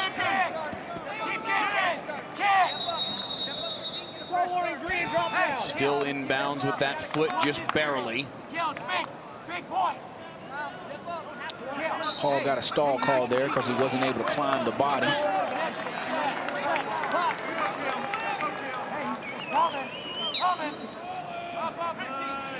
I said, it's kind of calmed down a little bit right now. It'll pick back up somewhere. Just give it a minute. Just give it a little bit, right? Petruccelli still trying desperately to get loose from Isaac Olenek. Olenek with the mat return. This is a good spot. He's He's worked the riding time down under 15 seconds. Yep. It will not be a But factor in this match. he can't afford to give up a reversal there. And he just did. Yep. 2 points for Petrocelli, and it's evened up 3 apiece. A potentially dangerous situation. That'll stop things on mat 4 briefly, but it's back even 3-all with 31 seconds left in that quarterfinal at 165 pounds. And remember, he actually had over a minute riding time in that position. That's why I said that was a really good position for him to kind of start getting into a scramble. So Olenek's got to get an escape with, what is it, 30 seconds left, but was never able to do that earlier. Olenek with the point in the lead. And I don't think there's been any stall calls. 4-3, Isaac Olenek, the 4 seed, looking to move on to the semifinals. This is this mat again, mat 4. All day long, man. Petrocelli dancing action. all over the mat. Mat 4. That's where it's been, ladies and gentlemen. 4 seconds left, a last-ditch effort here from Petrocelli, but Isaac Olenek will move on to the semifinals. A good bout down there on mat 4 once again, and it's Olenek that moves on. Like we said, 0-0. You said earlier, Olenek beat him 8-1 in Vegas. That's a long time ago, right? He made his adjustments. You're right here. Hall, let's get the fall right here. Peyton Hall in a really good shape here. Peyton Hall on to the semifinals.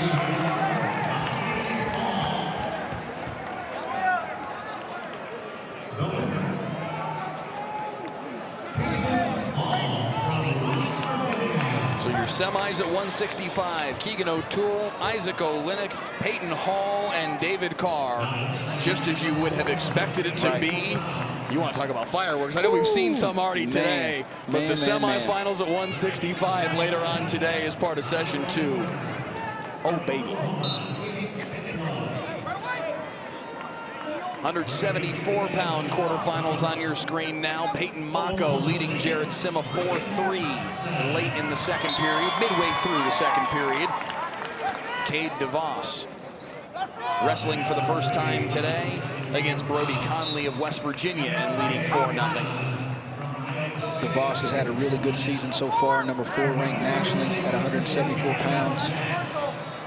It's a good, solid technique. Mako looking for the fall right here for the Missouri Tigers on mat 2. Mako has him exposed here. That match has kind of gone back and forth. Sima was wrestling him well, too. Sima trying to kick loose here. In this match right here on mat 3 with Gatlin and Sachs was one of the ones I talked about earlier in that earlier round. Look at the scramble here from Mako and Sima. Still going at you got Bedlam down there, round 3 for these two guys with Tate Piccolo from the University of Oklahoma and Braden Thompson from Oklahoma State. Like I said earlier, Thompson won the first match in Norman. Piccolo won the second match in Stillwater, so this is their 3rd time to meet each other. No filling out process there. They know each other extremely well by now. Meanwhile, bottom left corner on mat 3, MJ Gaitan out of Iowa State and Gavin Sachs. See those guys 90 seconds into that one. Yep. See now they're down there on the bottom of the screen talking about letting you know who's up right now. They'll obviously eventually put the team scores up there. Iowa State with a good commanding lead right now. Yeah. They'll run those throughout the whole tournament right here. Mako did get near fall points if you missed that, so a 10-4 advantage on mat 2. As they get rolling here in the 3rd period. Jared Sima needs to force the action here. DeVos 4-1, minute left. Top left corner on mat 1. Like we talked about, mat 4 has been the mat. It has been the hot spot, man. Where else would you put a Bedlam match? Golly, right? I'm just telling you, I mean, from 25, even the 65-pound match. Yep. Whew. get a chance to catch our breath just a little bit.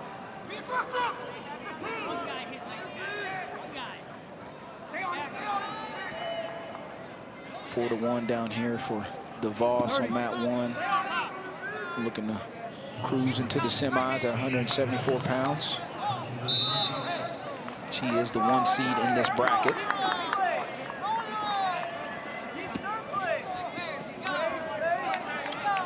Mako with a commanding lead over Sima right now. DeVos able to just hold off Brody Conley all the way down to the finish, and Kate DeVos will move on to the semifinals, a 4-1 win. He'll await the winner of Mako and Sima. Mako, again, as you just said, in control of that one. Piccolo, the first to score. The escape in the second period. Did not take him long to get loose. No, it did from not. Thompson.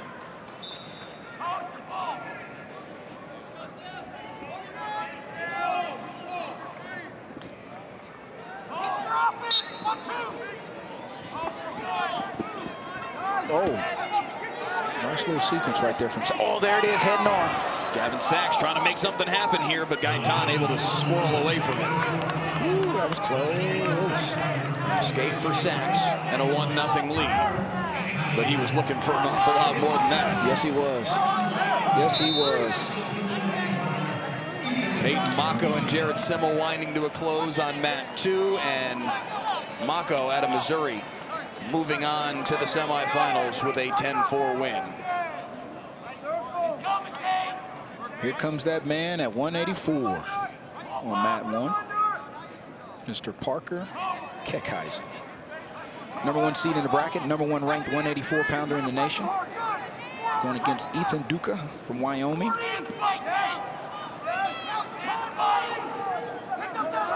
And everything else is 174 on the mats from 2, 3, and 4. 84 is getting ready to be, or mat 2 is getting ready to go into 184. There's only one thing left on Parker Keckeisen's to-do list, and that is a national championship. Third at the NCAAs in 21 and 22, second place a year ago. The number 1 ranked wrestler in the country at 184 pounds, taking the mat for the first time today. Young man can wrestle. Piccolo and Thompson will head to the third in a 1-0 bout. Gaitan and Sachs with some action here on mat 3, bottom left corner. That was a beautiful, beautiful double leg there. Man, that was nice by Gaitan right there.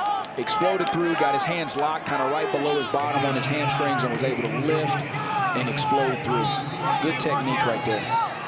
Another 184-pound match on your top right corner. Colton Hawks and Will Feldkamp, as Feldkamp wrestles for the first time today after an opening round bye.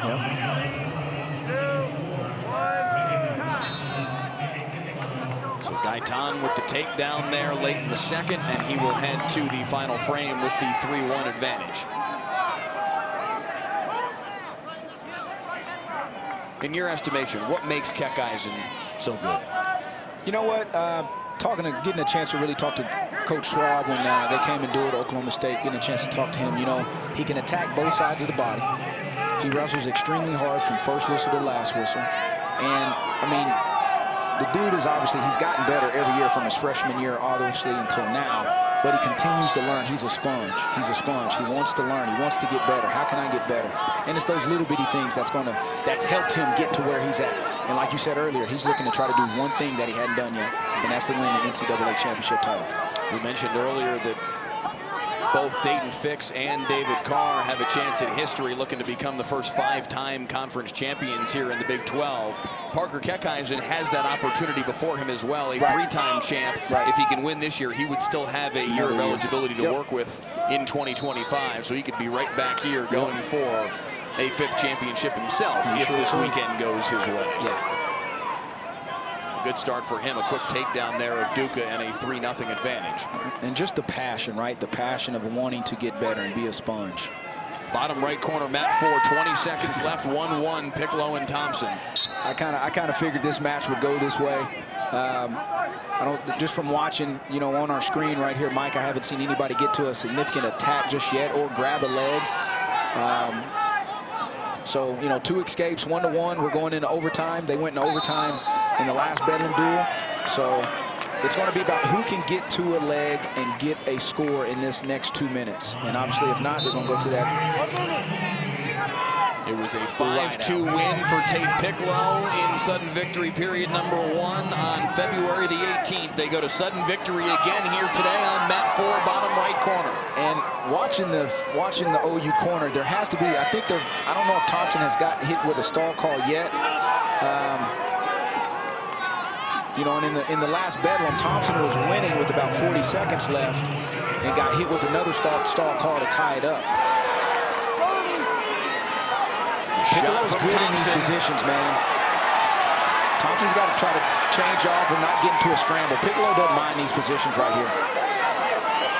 See, here's his splits. He's trying to beat the corner. Thompson's got to keep that shoulder in there. If Piccolo beats that shoulder, he's going to end up scoring. Piccolo will. This is what I was telling the guys in the truck earlier. The full split, hard to score. This is big. No. Nothing yet.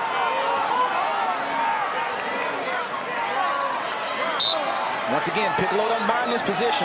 He's comfortable here. Past the midway point of sudden victory period number 1. Look.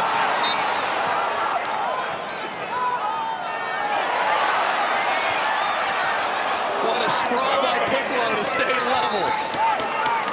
Out of bounds, and they'll restart with 38 seconds in the sudden victory period. Who's got it right now? 35 left. These two were even at 1 apiece, both getting the escape.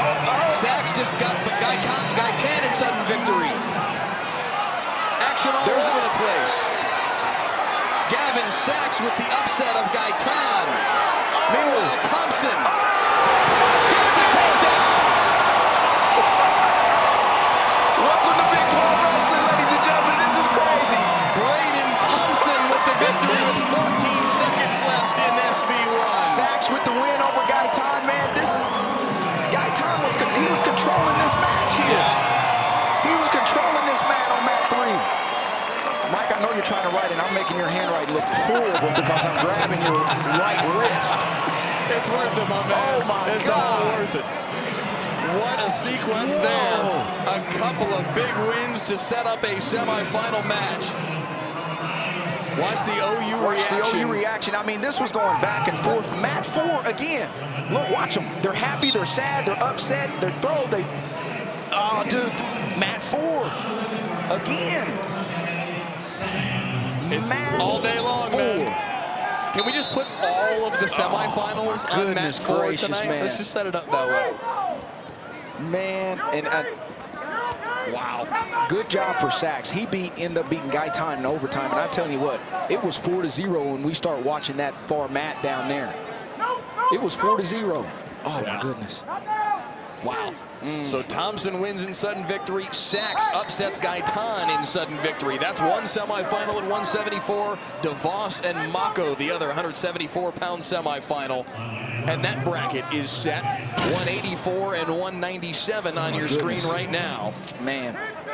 Hey, Kekaizen in complete control. Hey, the calm before the storm, man. It was all nice, cool, calm, and collective.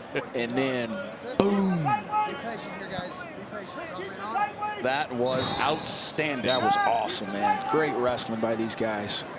And that's one thing, right? I love the reaction of the coaches, right? I love being this close because, like I said, it hits different, right? Yeah. It hits different from here. But these guys are fighting for, I mean, this is hard. This is stressful for these guys, right? I mean, just fun. Awesome. Good stuff. Iowa State, Oklahoma State leading the team standings right now. Still very early on, of course, in the process, but getting a little bit later as we start to set our semifinal matches. Parker Kekaizen in control, top left corner on Ethan Duca, 184-pound quarterfinal. Colton Hawks and Will Feldkamp on the top right. The lead for Hawks, 6-0 in the third period.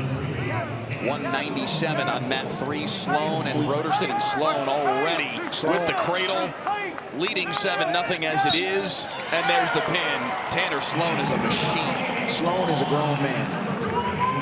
Tanner Sloan is a grown man. As what he is. Tanner Sloan on to the semifinals at 197 pounds. I mean, that is just a throw my leg in and cradle you position. Hawks in control on Feldkamp on mat 2. This is what Coach Smith was talking about. Coach Brian Smith from Missouri was talking about during our call about making this decision, right? Yes. This will be Hawks' second time to beat Feldkamp, which has been nationally ranked, a returning All-American. He's been in the top 10 all season, and this is his second time to beat him, obviously with 30 seconds left. Colton Hawks earned the spot in the Big 12 championships over Clayton Whiting, his teammate. And he's paying off that decision from head coach Brian Smith right now. 17 seconds away from a semifinal berth. Keckeisen doing what Keckeisen does. Just cruising. Yep. So Parker Keckeisen, the #1 seed at 184, on to the semifinals, and he will face Colton Hawks of Missouri, a 12-2 final. He takes down Will Feldkamp of Iowa State, and that's one of your semifinals at 184 pounds, Keckeisen and Hawks. Bennett Berge and Sam Wolf, bottom right corner of your screen, still scoreless as they start the second period. Bottom right corner on mat 4. And then bottom left corner, 197-pound quarterfinal, Spencer Muberry pulled the upset on Luke Serber with the pin in the first round, taking on Stephen Buchanan from Oklahoma. Volker and Bachman, top left corner on mat 1, 197-pound quarterfinal. Bachman doesn't miss the weight room at all. Strong young man. Mat 2, meanwhile, the #2 seed from Oklahoma State at 184 pounds, Dustin Plott, taking on Dennis Robin of West Virginia, and already a takedown in the first 15 seconds.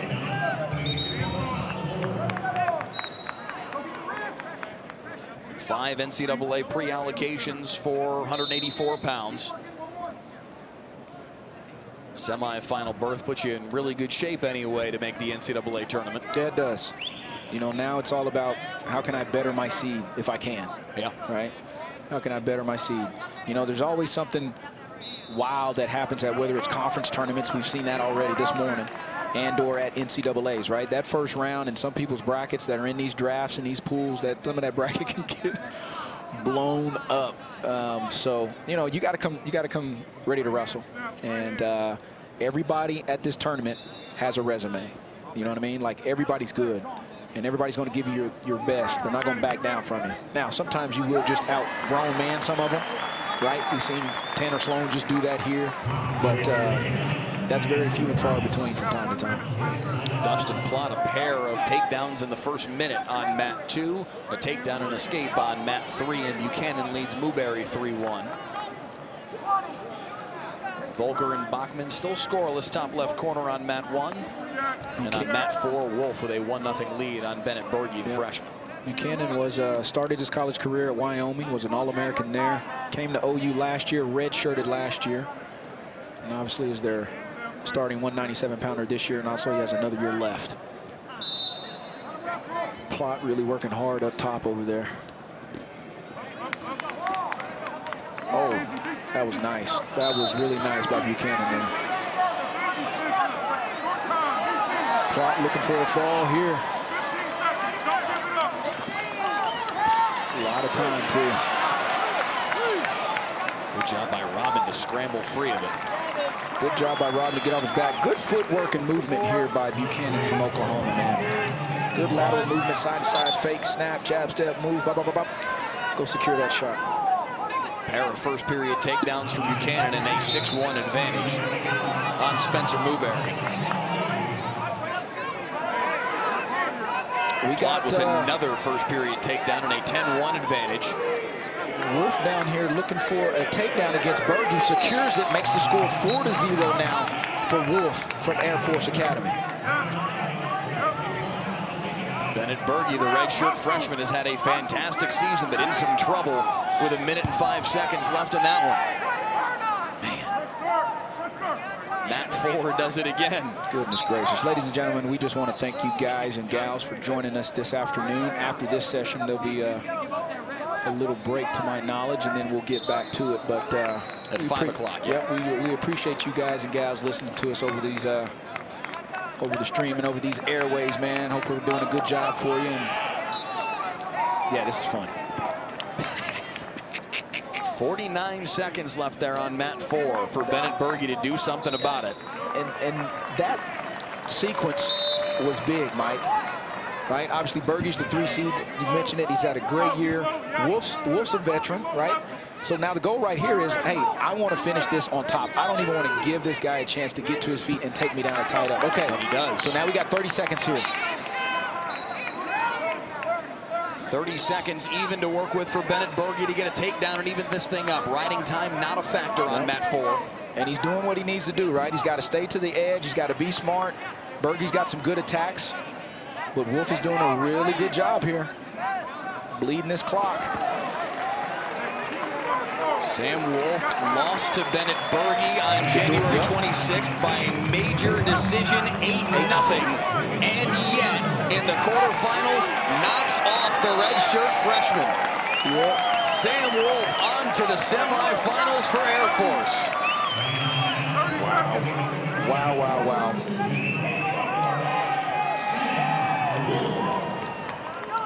Plott was over here working for a bottom leg cradle. Buchanan's controlling right now. 6-2 is his score. 20 seconds left in this second period. Volker and Bachman up there on Mat 1, top left corner in a much tighter match, 3-1, mid-second period.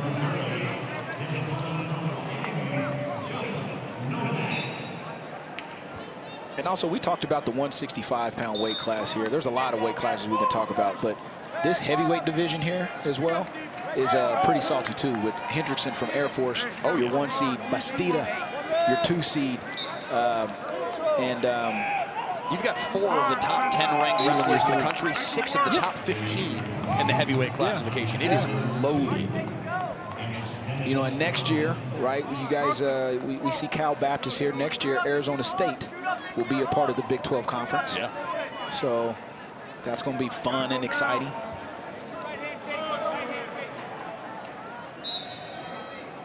Dustin Plott cruising right now, late second period.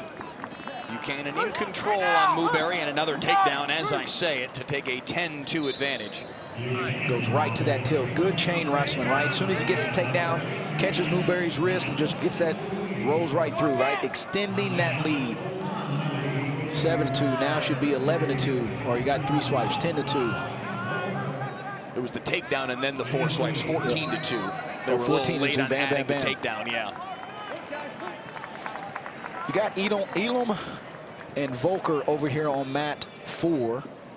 Elam and Novak. Is that Novak? Novak. Volker's down there. Yeah, Volker in a tight one, 3-1 with Bachman. Novak was ranked nationally this year.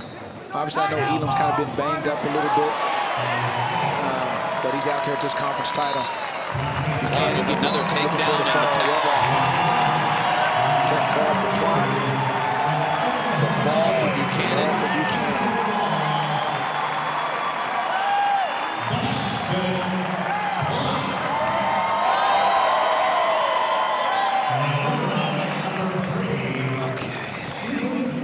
We got another round of Bedlam right here to your left, Mike. Doucette and Heinzelman.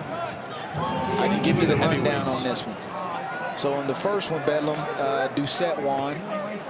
Second Bedlam, Heinzelman won. So this is their 3rd time to get after it.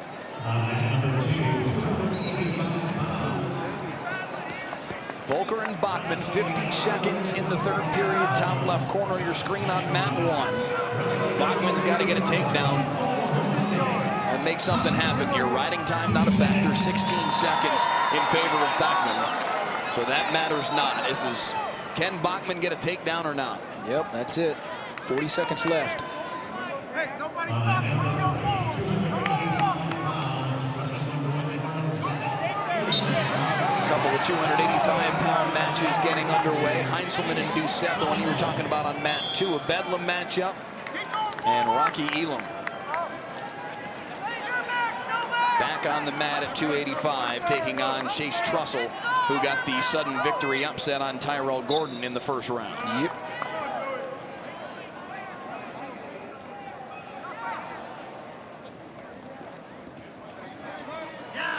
A pair of Elams on the mat, Rocky and Zach, the two brothers.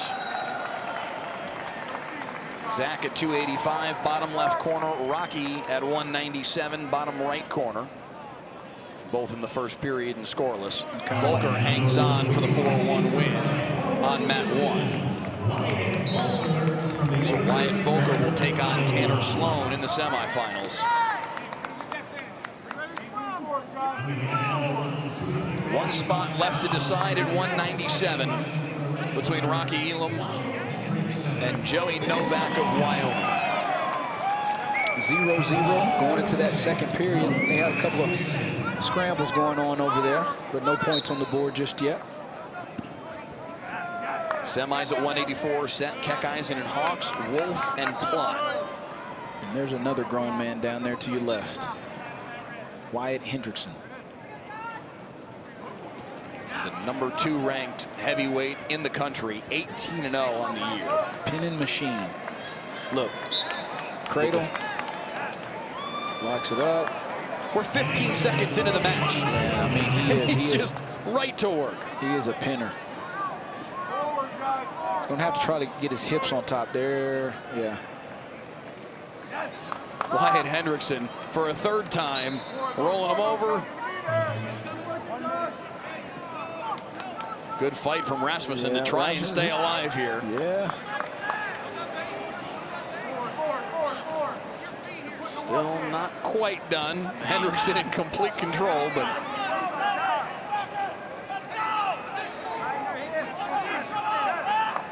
Angelman and Doucette 0-0, 30 seconds in this first period left.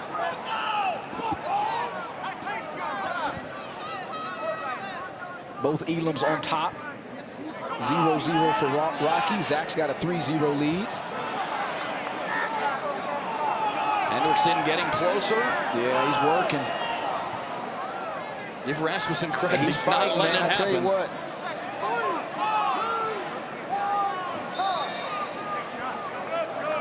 Hendrickson's got to get his hips on top. But Rasmussen's so long, right? Like he's doing a good job of actually defending him off from that position. The best you can do, because obviously there's not a pin there just yet. So he's doing something right down there. I mean, man, they've been in. There it is. Hendrickson able to finish it off. The pin at 1:16 of the first period. Wyatt Hendrickson, 21-0 now on the year. Like I said, man, he is. That is what he is.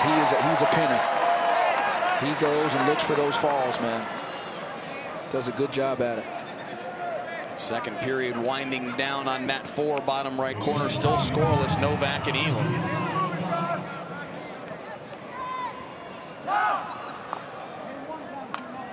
Novak not able to get free throughout the entirety of the second period. Both wrestlers look gassed as they get ready to start the third. Yeah, Elam put a really good ride on Novak right there. Obviously that whole 2 minutes, and that's where Elam's really tough at. We'll see if that riding time advantage becomes a factor here, or if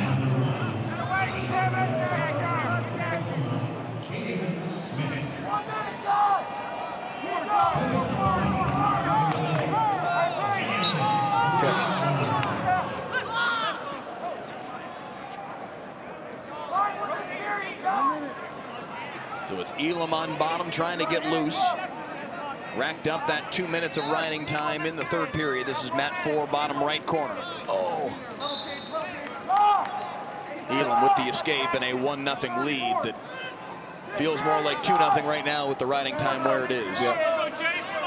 Guys, see down here on mat number 1, we got a few wrestle backs that they have to get done. So they'll start bringing some of these guys out once all the heavies get off of the mat.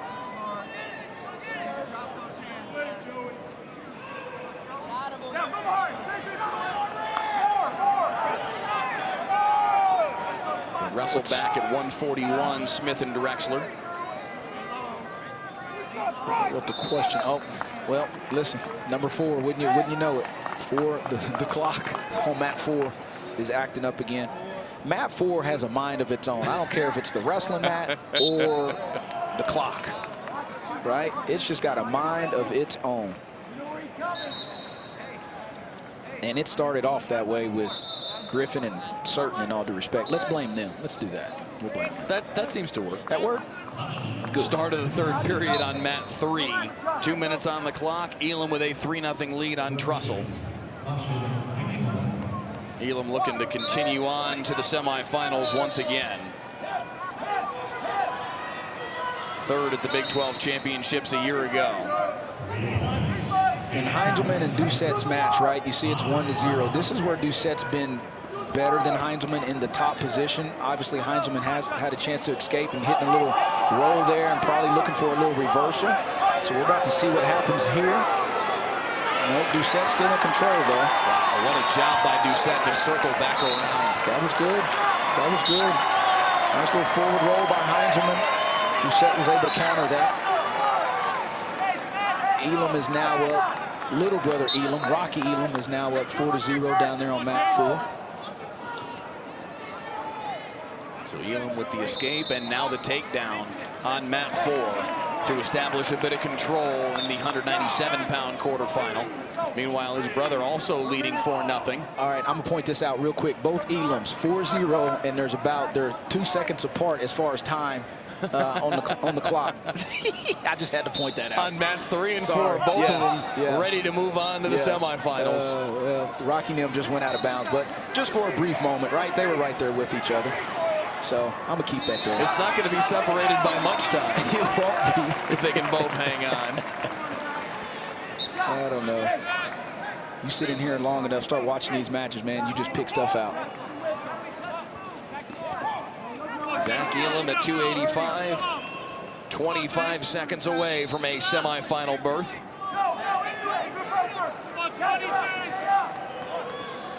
There's that roll again by Heinzelman.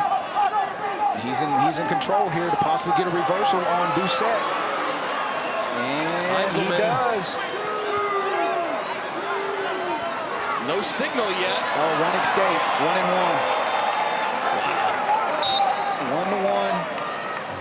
Doucette had 47 seconds of riding time. The Sooners' corner was hollering for 2 points. They wanted a reversal, get it. yeah. He was close to it, too.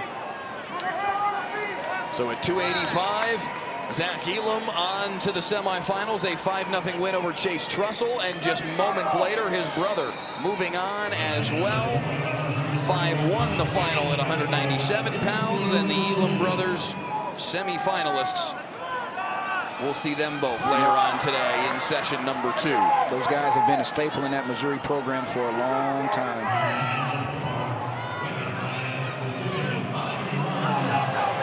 Heinzelman and Doucette, 19 seconds left here in this third period. 1-1. We got a scramble. Can either one secure control? 8 seconds on the clock.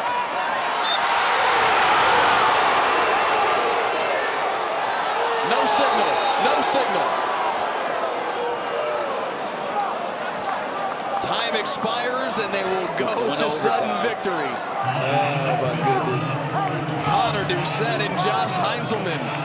A 285-pound scramble in that third period.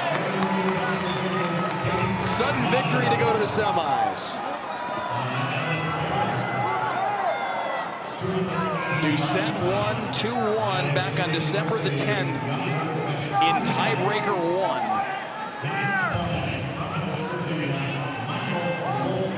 Got Bastida taking the mat down here on mat number 4. Going against Wolfgram from West Virginia. Our final 285-pound quarterfinal there in the bottom right corner of your screen. Bastida and Wolfgram. Heinzelman and Doucette, though, in sudden victory. Mats 1 and 3 are wrestlebacks. Rhodes and Mauger at 133. Drexler in control against Smith at 141. Late in the second period. Can either Heinzelman or Doucette score here in the final minute of sudden victory 1? I like what Heinzelman's doing. He's kind of changed direction, snapping him down. Really not attempting the shot, but doing enough to keep the right here. Right, this is where he's been good at. Front headlock position. Now he's trying to go right side and/or left side to score on Doucette. He did get a stall call already with 40 seconds left.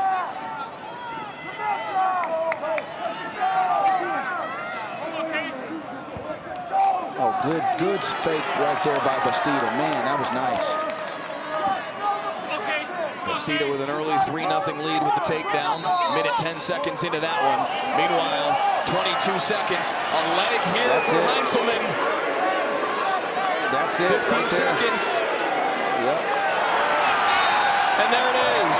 The takedown for one. Heinzelman, and he wins it in sudden victory. Josh Heinzelman on to the semifinals. Heinzelman and Hendrickson on that side of the bracket. Good job by Heinzelman there. He kept continuing to work, setting him up, bringing him down in that front headlock, and eventually was able to get to an attack and get that leg and go secure his three-point takedown. Younger Bastida, another first period takedown, a 6-1 advantage on Wolfgram.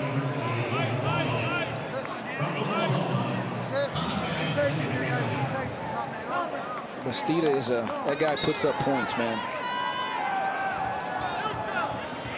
Oh. Bastida again. Duck under there. Bastida looking for a pin. Younger Bastida on to the semifinals. The number 2 seed, now 22-0 on the year.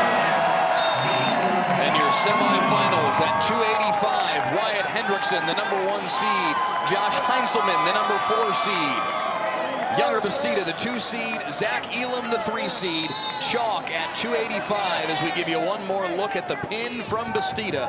Yep, and this all started with the little duck under right here. Misdirection. Wow, man, that's beautiful. Right to his back. Had Wolfgram in all types of trouble right there and ends up securing that fall, man. Cyclones are rolling right now. Younger Bastida on to the semifinals. The semis are set in all 10 classifications. We'll step aside for a moment. Wrestlebacks when we return here on the Big 12 Now on ESPN+.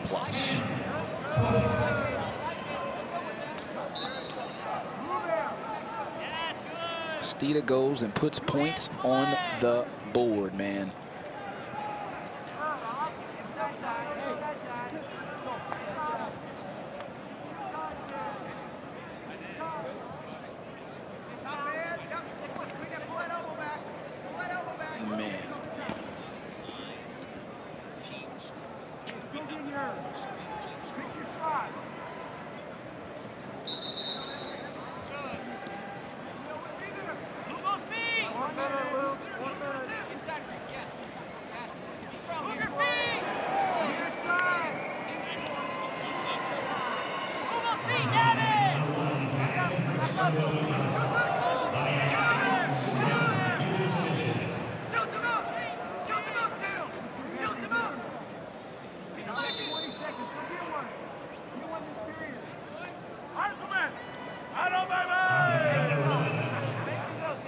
This has been an exciting round, dude.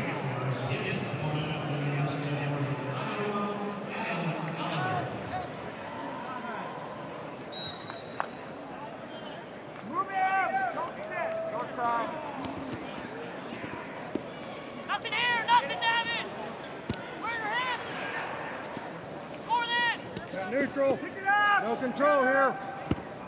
Got nothing. Out. We're neutral. Action. Good job, gang. Keep it up.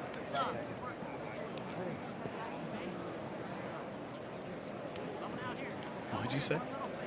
Set. Top.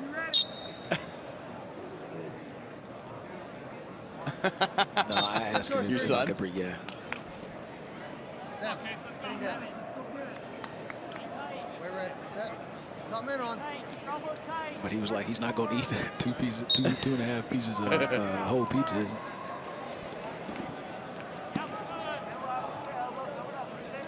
Golly, dude, this is... I don't recall as many times as I've been to the Big 12, just certain... There's a lot of excitement right there, dude. Yeah. One green. Center. Center.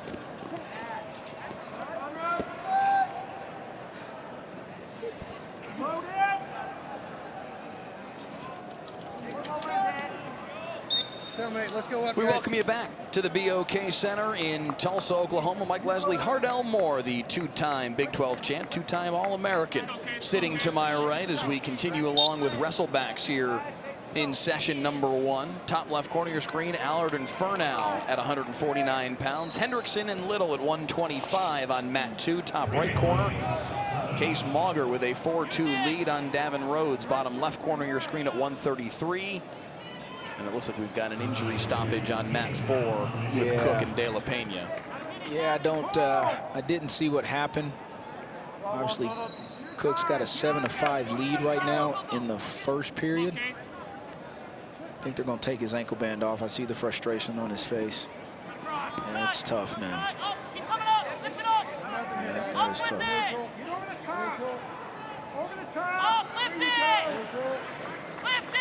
I'm not sure if it looks like it's a shoulder, wrist, something on that right-hand side. Get healed up now, man. Another look at what happened here to Cook on the mat 4 screen. Had him on his back. Right there. Yeah, he was tapping even before that. So it might have came out. Maybe that shoulder came out. Yeah, look, he was tapping on his own shoulder as he went back down to the mat. Not the day that Tanner Cook from South Dakota State wanted to have. Upset by Thompson in the first round, and now the injury ends his day. So Haas and Armstrong square off. 184-pound wrestleback. Not a lot of wrestlebacks to be had here in this opening session with so many first-round buys. Moving guys on to the consolation round that much deeper along. However, a couple things to clean up here. Furnow with a 3-2 lead, a first period takedown of Adam Allard at 149 pounds. Dowling and Gable just getting started at 157 on mat 3. And remember where Allard was at, man. That dude had a 14-1 lead. Yeah. Peterson came back and got the fall right over there on the edge of the mat. Once again, on mat 4.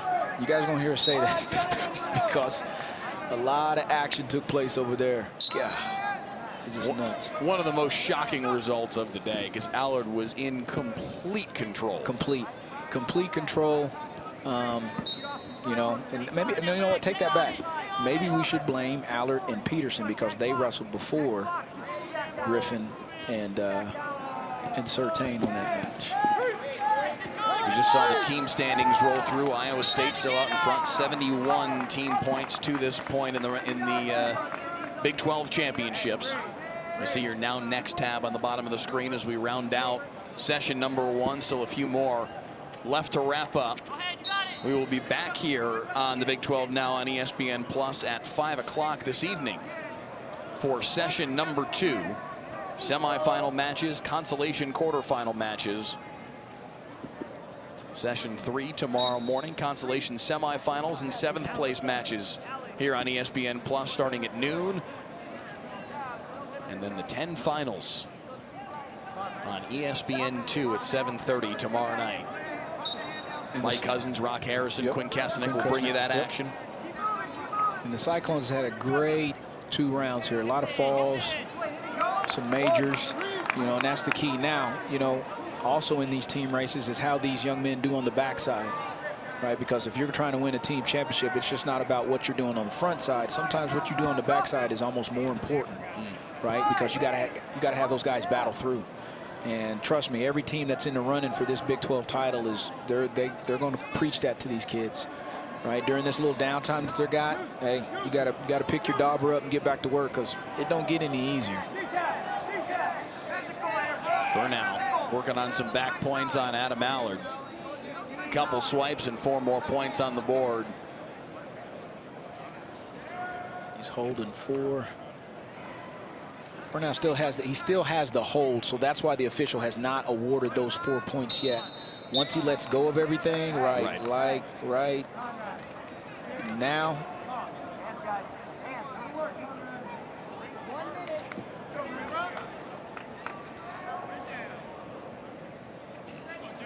start putting that 4 points on the board. There it is. So a 7-2 advantage for Furnow as they head to the final period on mat number 1. Hendrickson and Lilly on mat number 2, third period, a 1-0 lead for UCF Lilly. Hendrickson just knotting that up at 1 apiece with the escape. Dowling and Gable on mat 3. Dowling with a quick start here in this first period, a couple takedowns and a 6-1 advantage, and already over a minute of riding time. Yeah, in complete control right now. 10 seconds left here in this first period. Oh, Aller trying to get him a couple of swipes. Got a little high. I'm getting reversed. Man, that's got to be tough right there, right? 14-1 first round. Give up a loss, give up a pin. Come back here. Score was 3-2 at one point in time. Now it's 9-2. This sport will humble you. Quick, fast, and in a hurry, as I like to say. Over 2 minutes of riding time for Furnow. He is in very good shape on mat 1 to move on. And to your point, these wrestlebacks matter. They matter. In the team totals, they matter in terms of who gets a berth in the NCAA tournament. You can wrestle your way into one of those 5 or 6 allocations. Yep, you sure can, right? They all matter. Just because you're on that backside, it's almost just as important, like I mentioned earlier, as being on the front side. Because, you know, Aller's looking for a defensive fall down there. Almost. You know, and there's going to be some dogfights on this backside come this next session at 5 o'clock, right? There's not going to be anything that's going to be given to anybody because all these guys are fighting for the same thing. And there's no guarantee, regardless of who you are, if you're going to get a wild card. You don't, right? You don't want to put that in anybody's hands. You want to go out and control that and make it your own destiny. Hendrickson and Lilly knotted up at 1 apiece, coming to the end of period number 3. So we will see sudden victory on mat number 2, top right corner of your screen.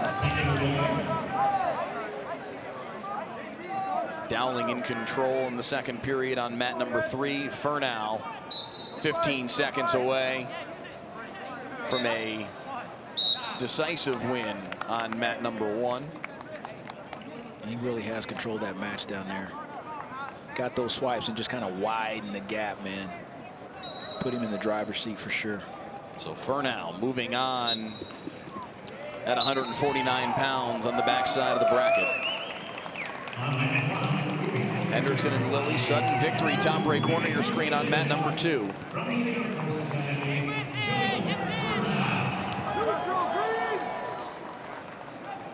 Lilly's in on that shot. Hendrickson draped over the top in a waterfall position. First one to score here in sudden victory moves on. You got my ankles, I got yours. Nice attack right there.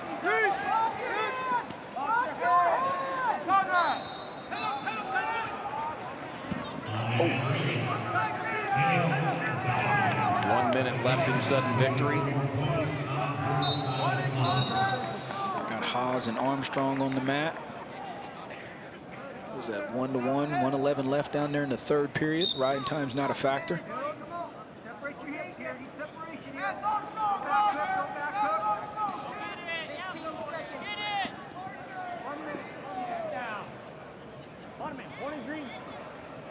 Hendrickson able to scramble away here on mat number 2.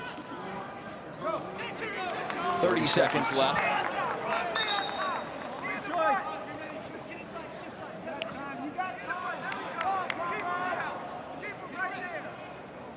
Bottom, green down.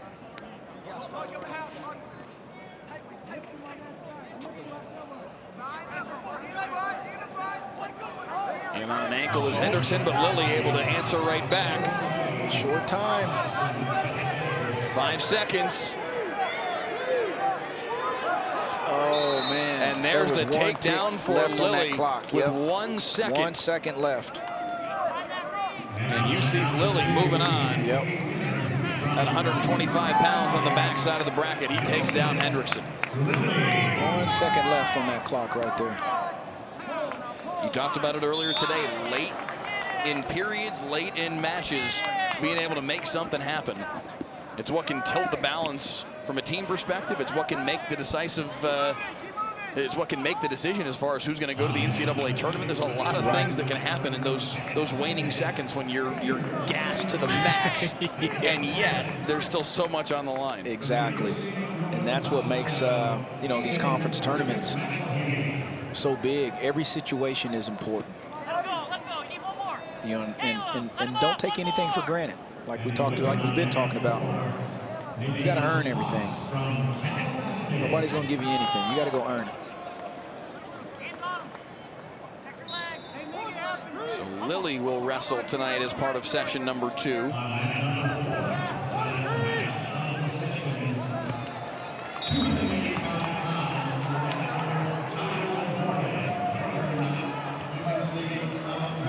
Gordon's taking the mat on mat 4. He was upset that first round. Dowling with the tech fall on mat 3. He'll advance at 157.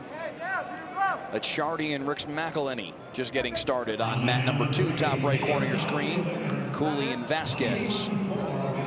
Vasquez with an early takedown and a 3-0 advantage as the first period clock winds down. Again, semifinals coming your way at 5 o'clock this evening. A little over 3 hours from now, 5 o'clock Central Time, I should specify. There you go.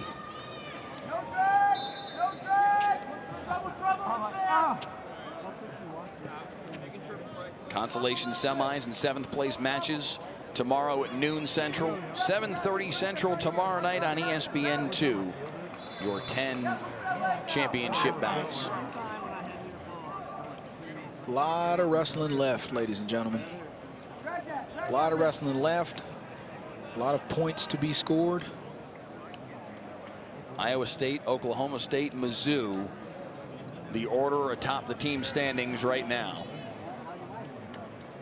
I think Iowa State, if I'm not mistaken, just kind of going off the top of my head, I think they may have 7 in the semis. I think they lost 74. They lose 74, 74, 84, 97. They won everything else. Yeah, that's what it was. Northern Iowa 4th, South Dakota State 5th. The 5 teams that, frankly, we expected to see atop the team standings. Right. And as we wind down here with session 1, that is the structure.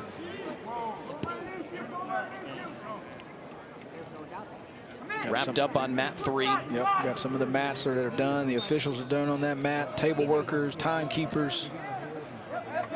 Got good help doing that. Obviously, people that know what is going on with all the new rules in this sport. Keeping track of riding time, which obviously is not a new rule, been around forever, but, you know, they know the sport, so they know what they're doing.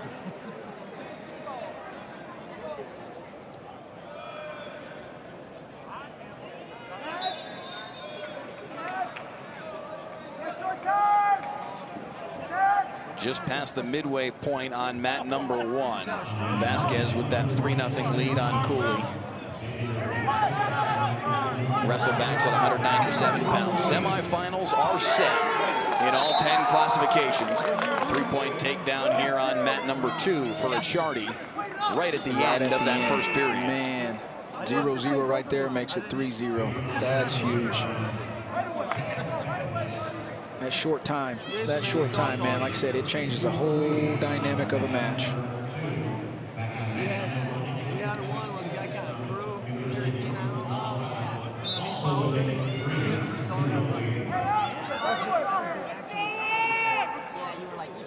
Gordon and Dawson winding down in the first period, still scoreless in that one. Yeah, nothing there. Couple heavyweights on the backside of the bracket. Gordon upset in the first round. Knocked off by Chase Trussell in sudden victory 2. A terrific match. Yes, it was. And Trussell just wore him down. You know, we talked about what Gordon looked like after the match. Walking to his corner. I mean, hands on his hips, head down. Trussell just he just kept that pressure and ended up breaking him. Achardi now with a 4-0 advantage on mat 2. The escape to start off the period after that late first period takedown. Heavy slap on the head. Yeah, you heard that, didn't you?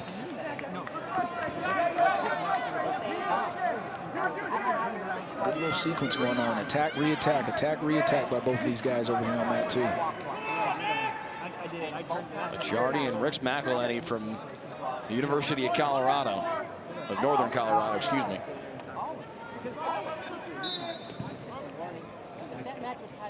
Cooley and Vasquez in a tight one as that third period winds to a close. Vasquez with over 2 minutes of riding time.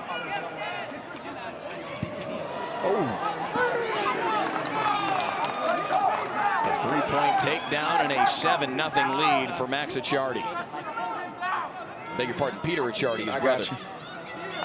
I also want to give a shout out to everybody that's helped us out. Obviously, you folks aren't here where Mike and I are at. Our screens went down for just a brief minute, but man, the hustle, man. They came and they knocked it out and got it back up for us. So kudos to them. Like I said, it's a lot of folks that do things behind the scenes that you guys and gals at the house don't get to see. Well, sometimes even Mike and I don't get to see, but truly, they make us look good. So we appreciate everybody's help.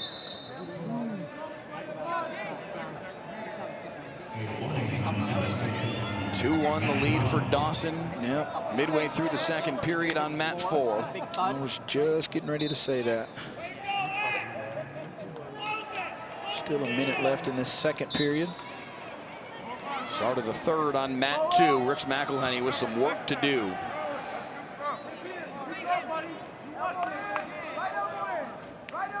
I tell you what, obviously Cal Baptist was not here last year, but from what I've seen, regardless if they're winning or losing a match, I like the way they have came out and competed.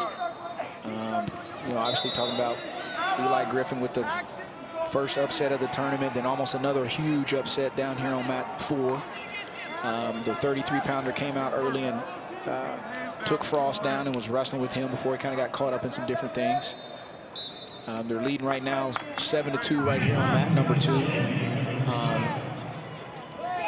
Competing, right? Attitude and effort. That's one thing I always talk about with my kiddos. Attitude and effort. If there's 2 things you can control, those are 2 things you can control. You can control your attitude and you can control your effort. As Ray Lewis would say, effort is between you and you.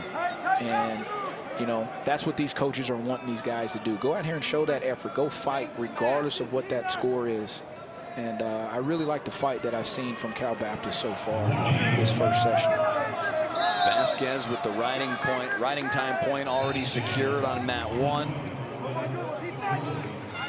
Time winding down. Cooley from West Virginia has to make something happen here in the last 10 seconds. A shot in on a leg. Oh, he didn't get it. 3 seconds to work with. He almost had that ankle captured by the hair of your chinny chin, Mike. And with 3 seconds left, likely not enough time. Vasquez just barely escaping. And that'll do it. Vasquez moves on the backside of the bracket at 197 pounds. And now just 2 matches left. And as I say that, just one. Acciardi and Rex McElhenney going final at 174. Gives us 90 seconds to focus in on a 2-2 match here on mat 4. Gordon and Dawson, a good one. Yep, at 285. It has been.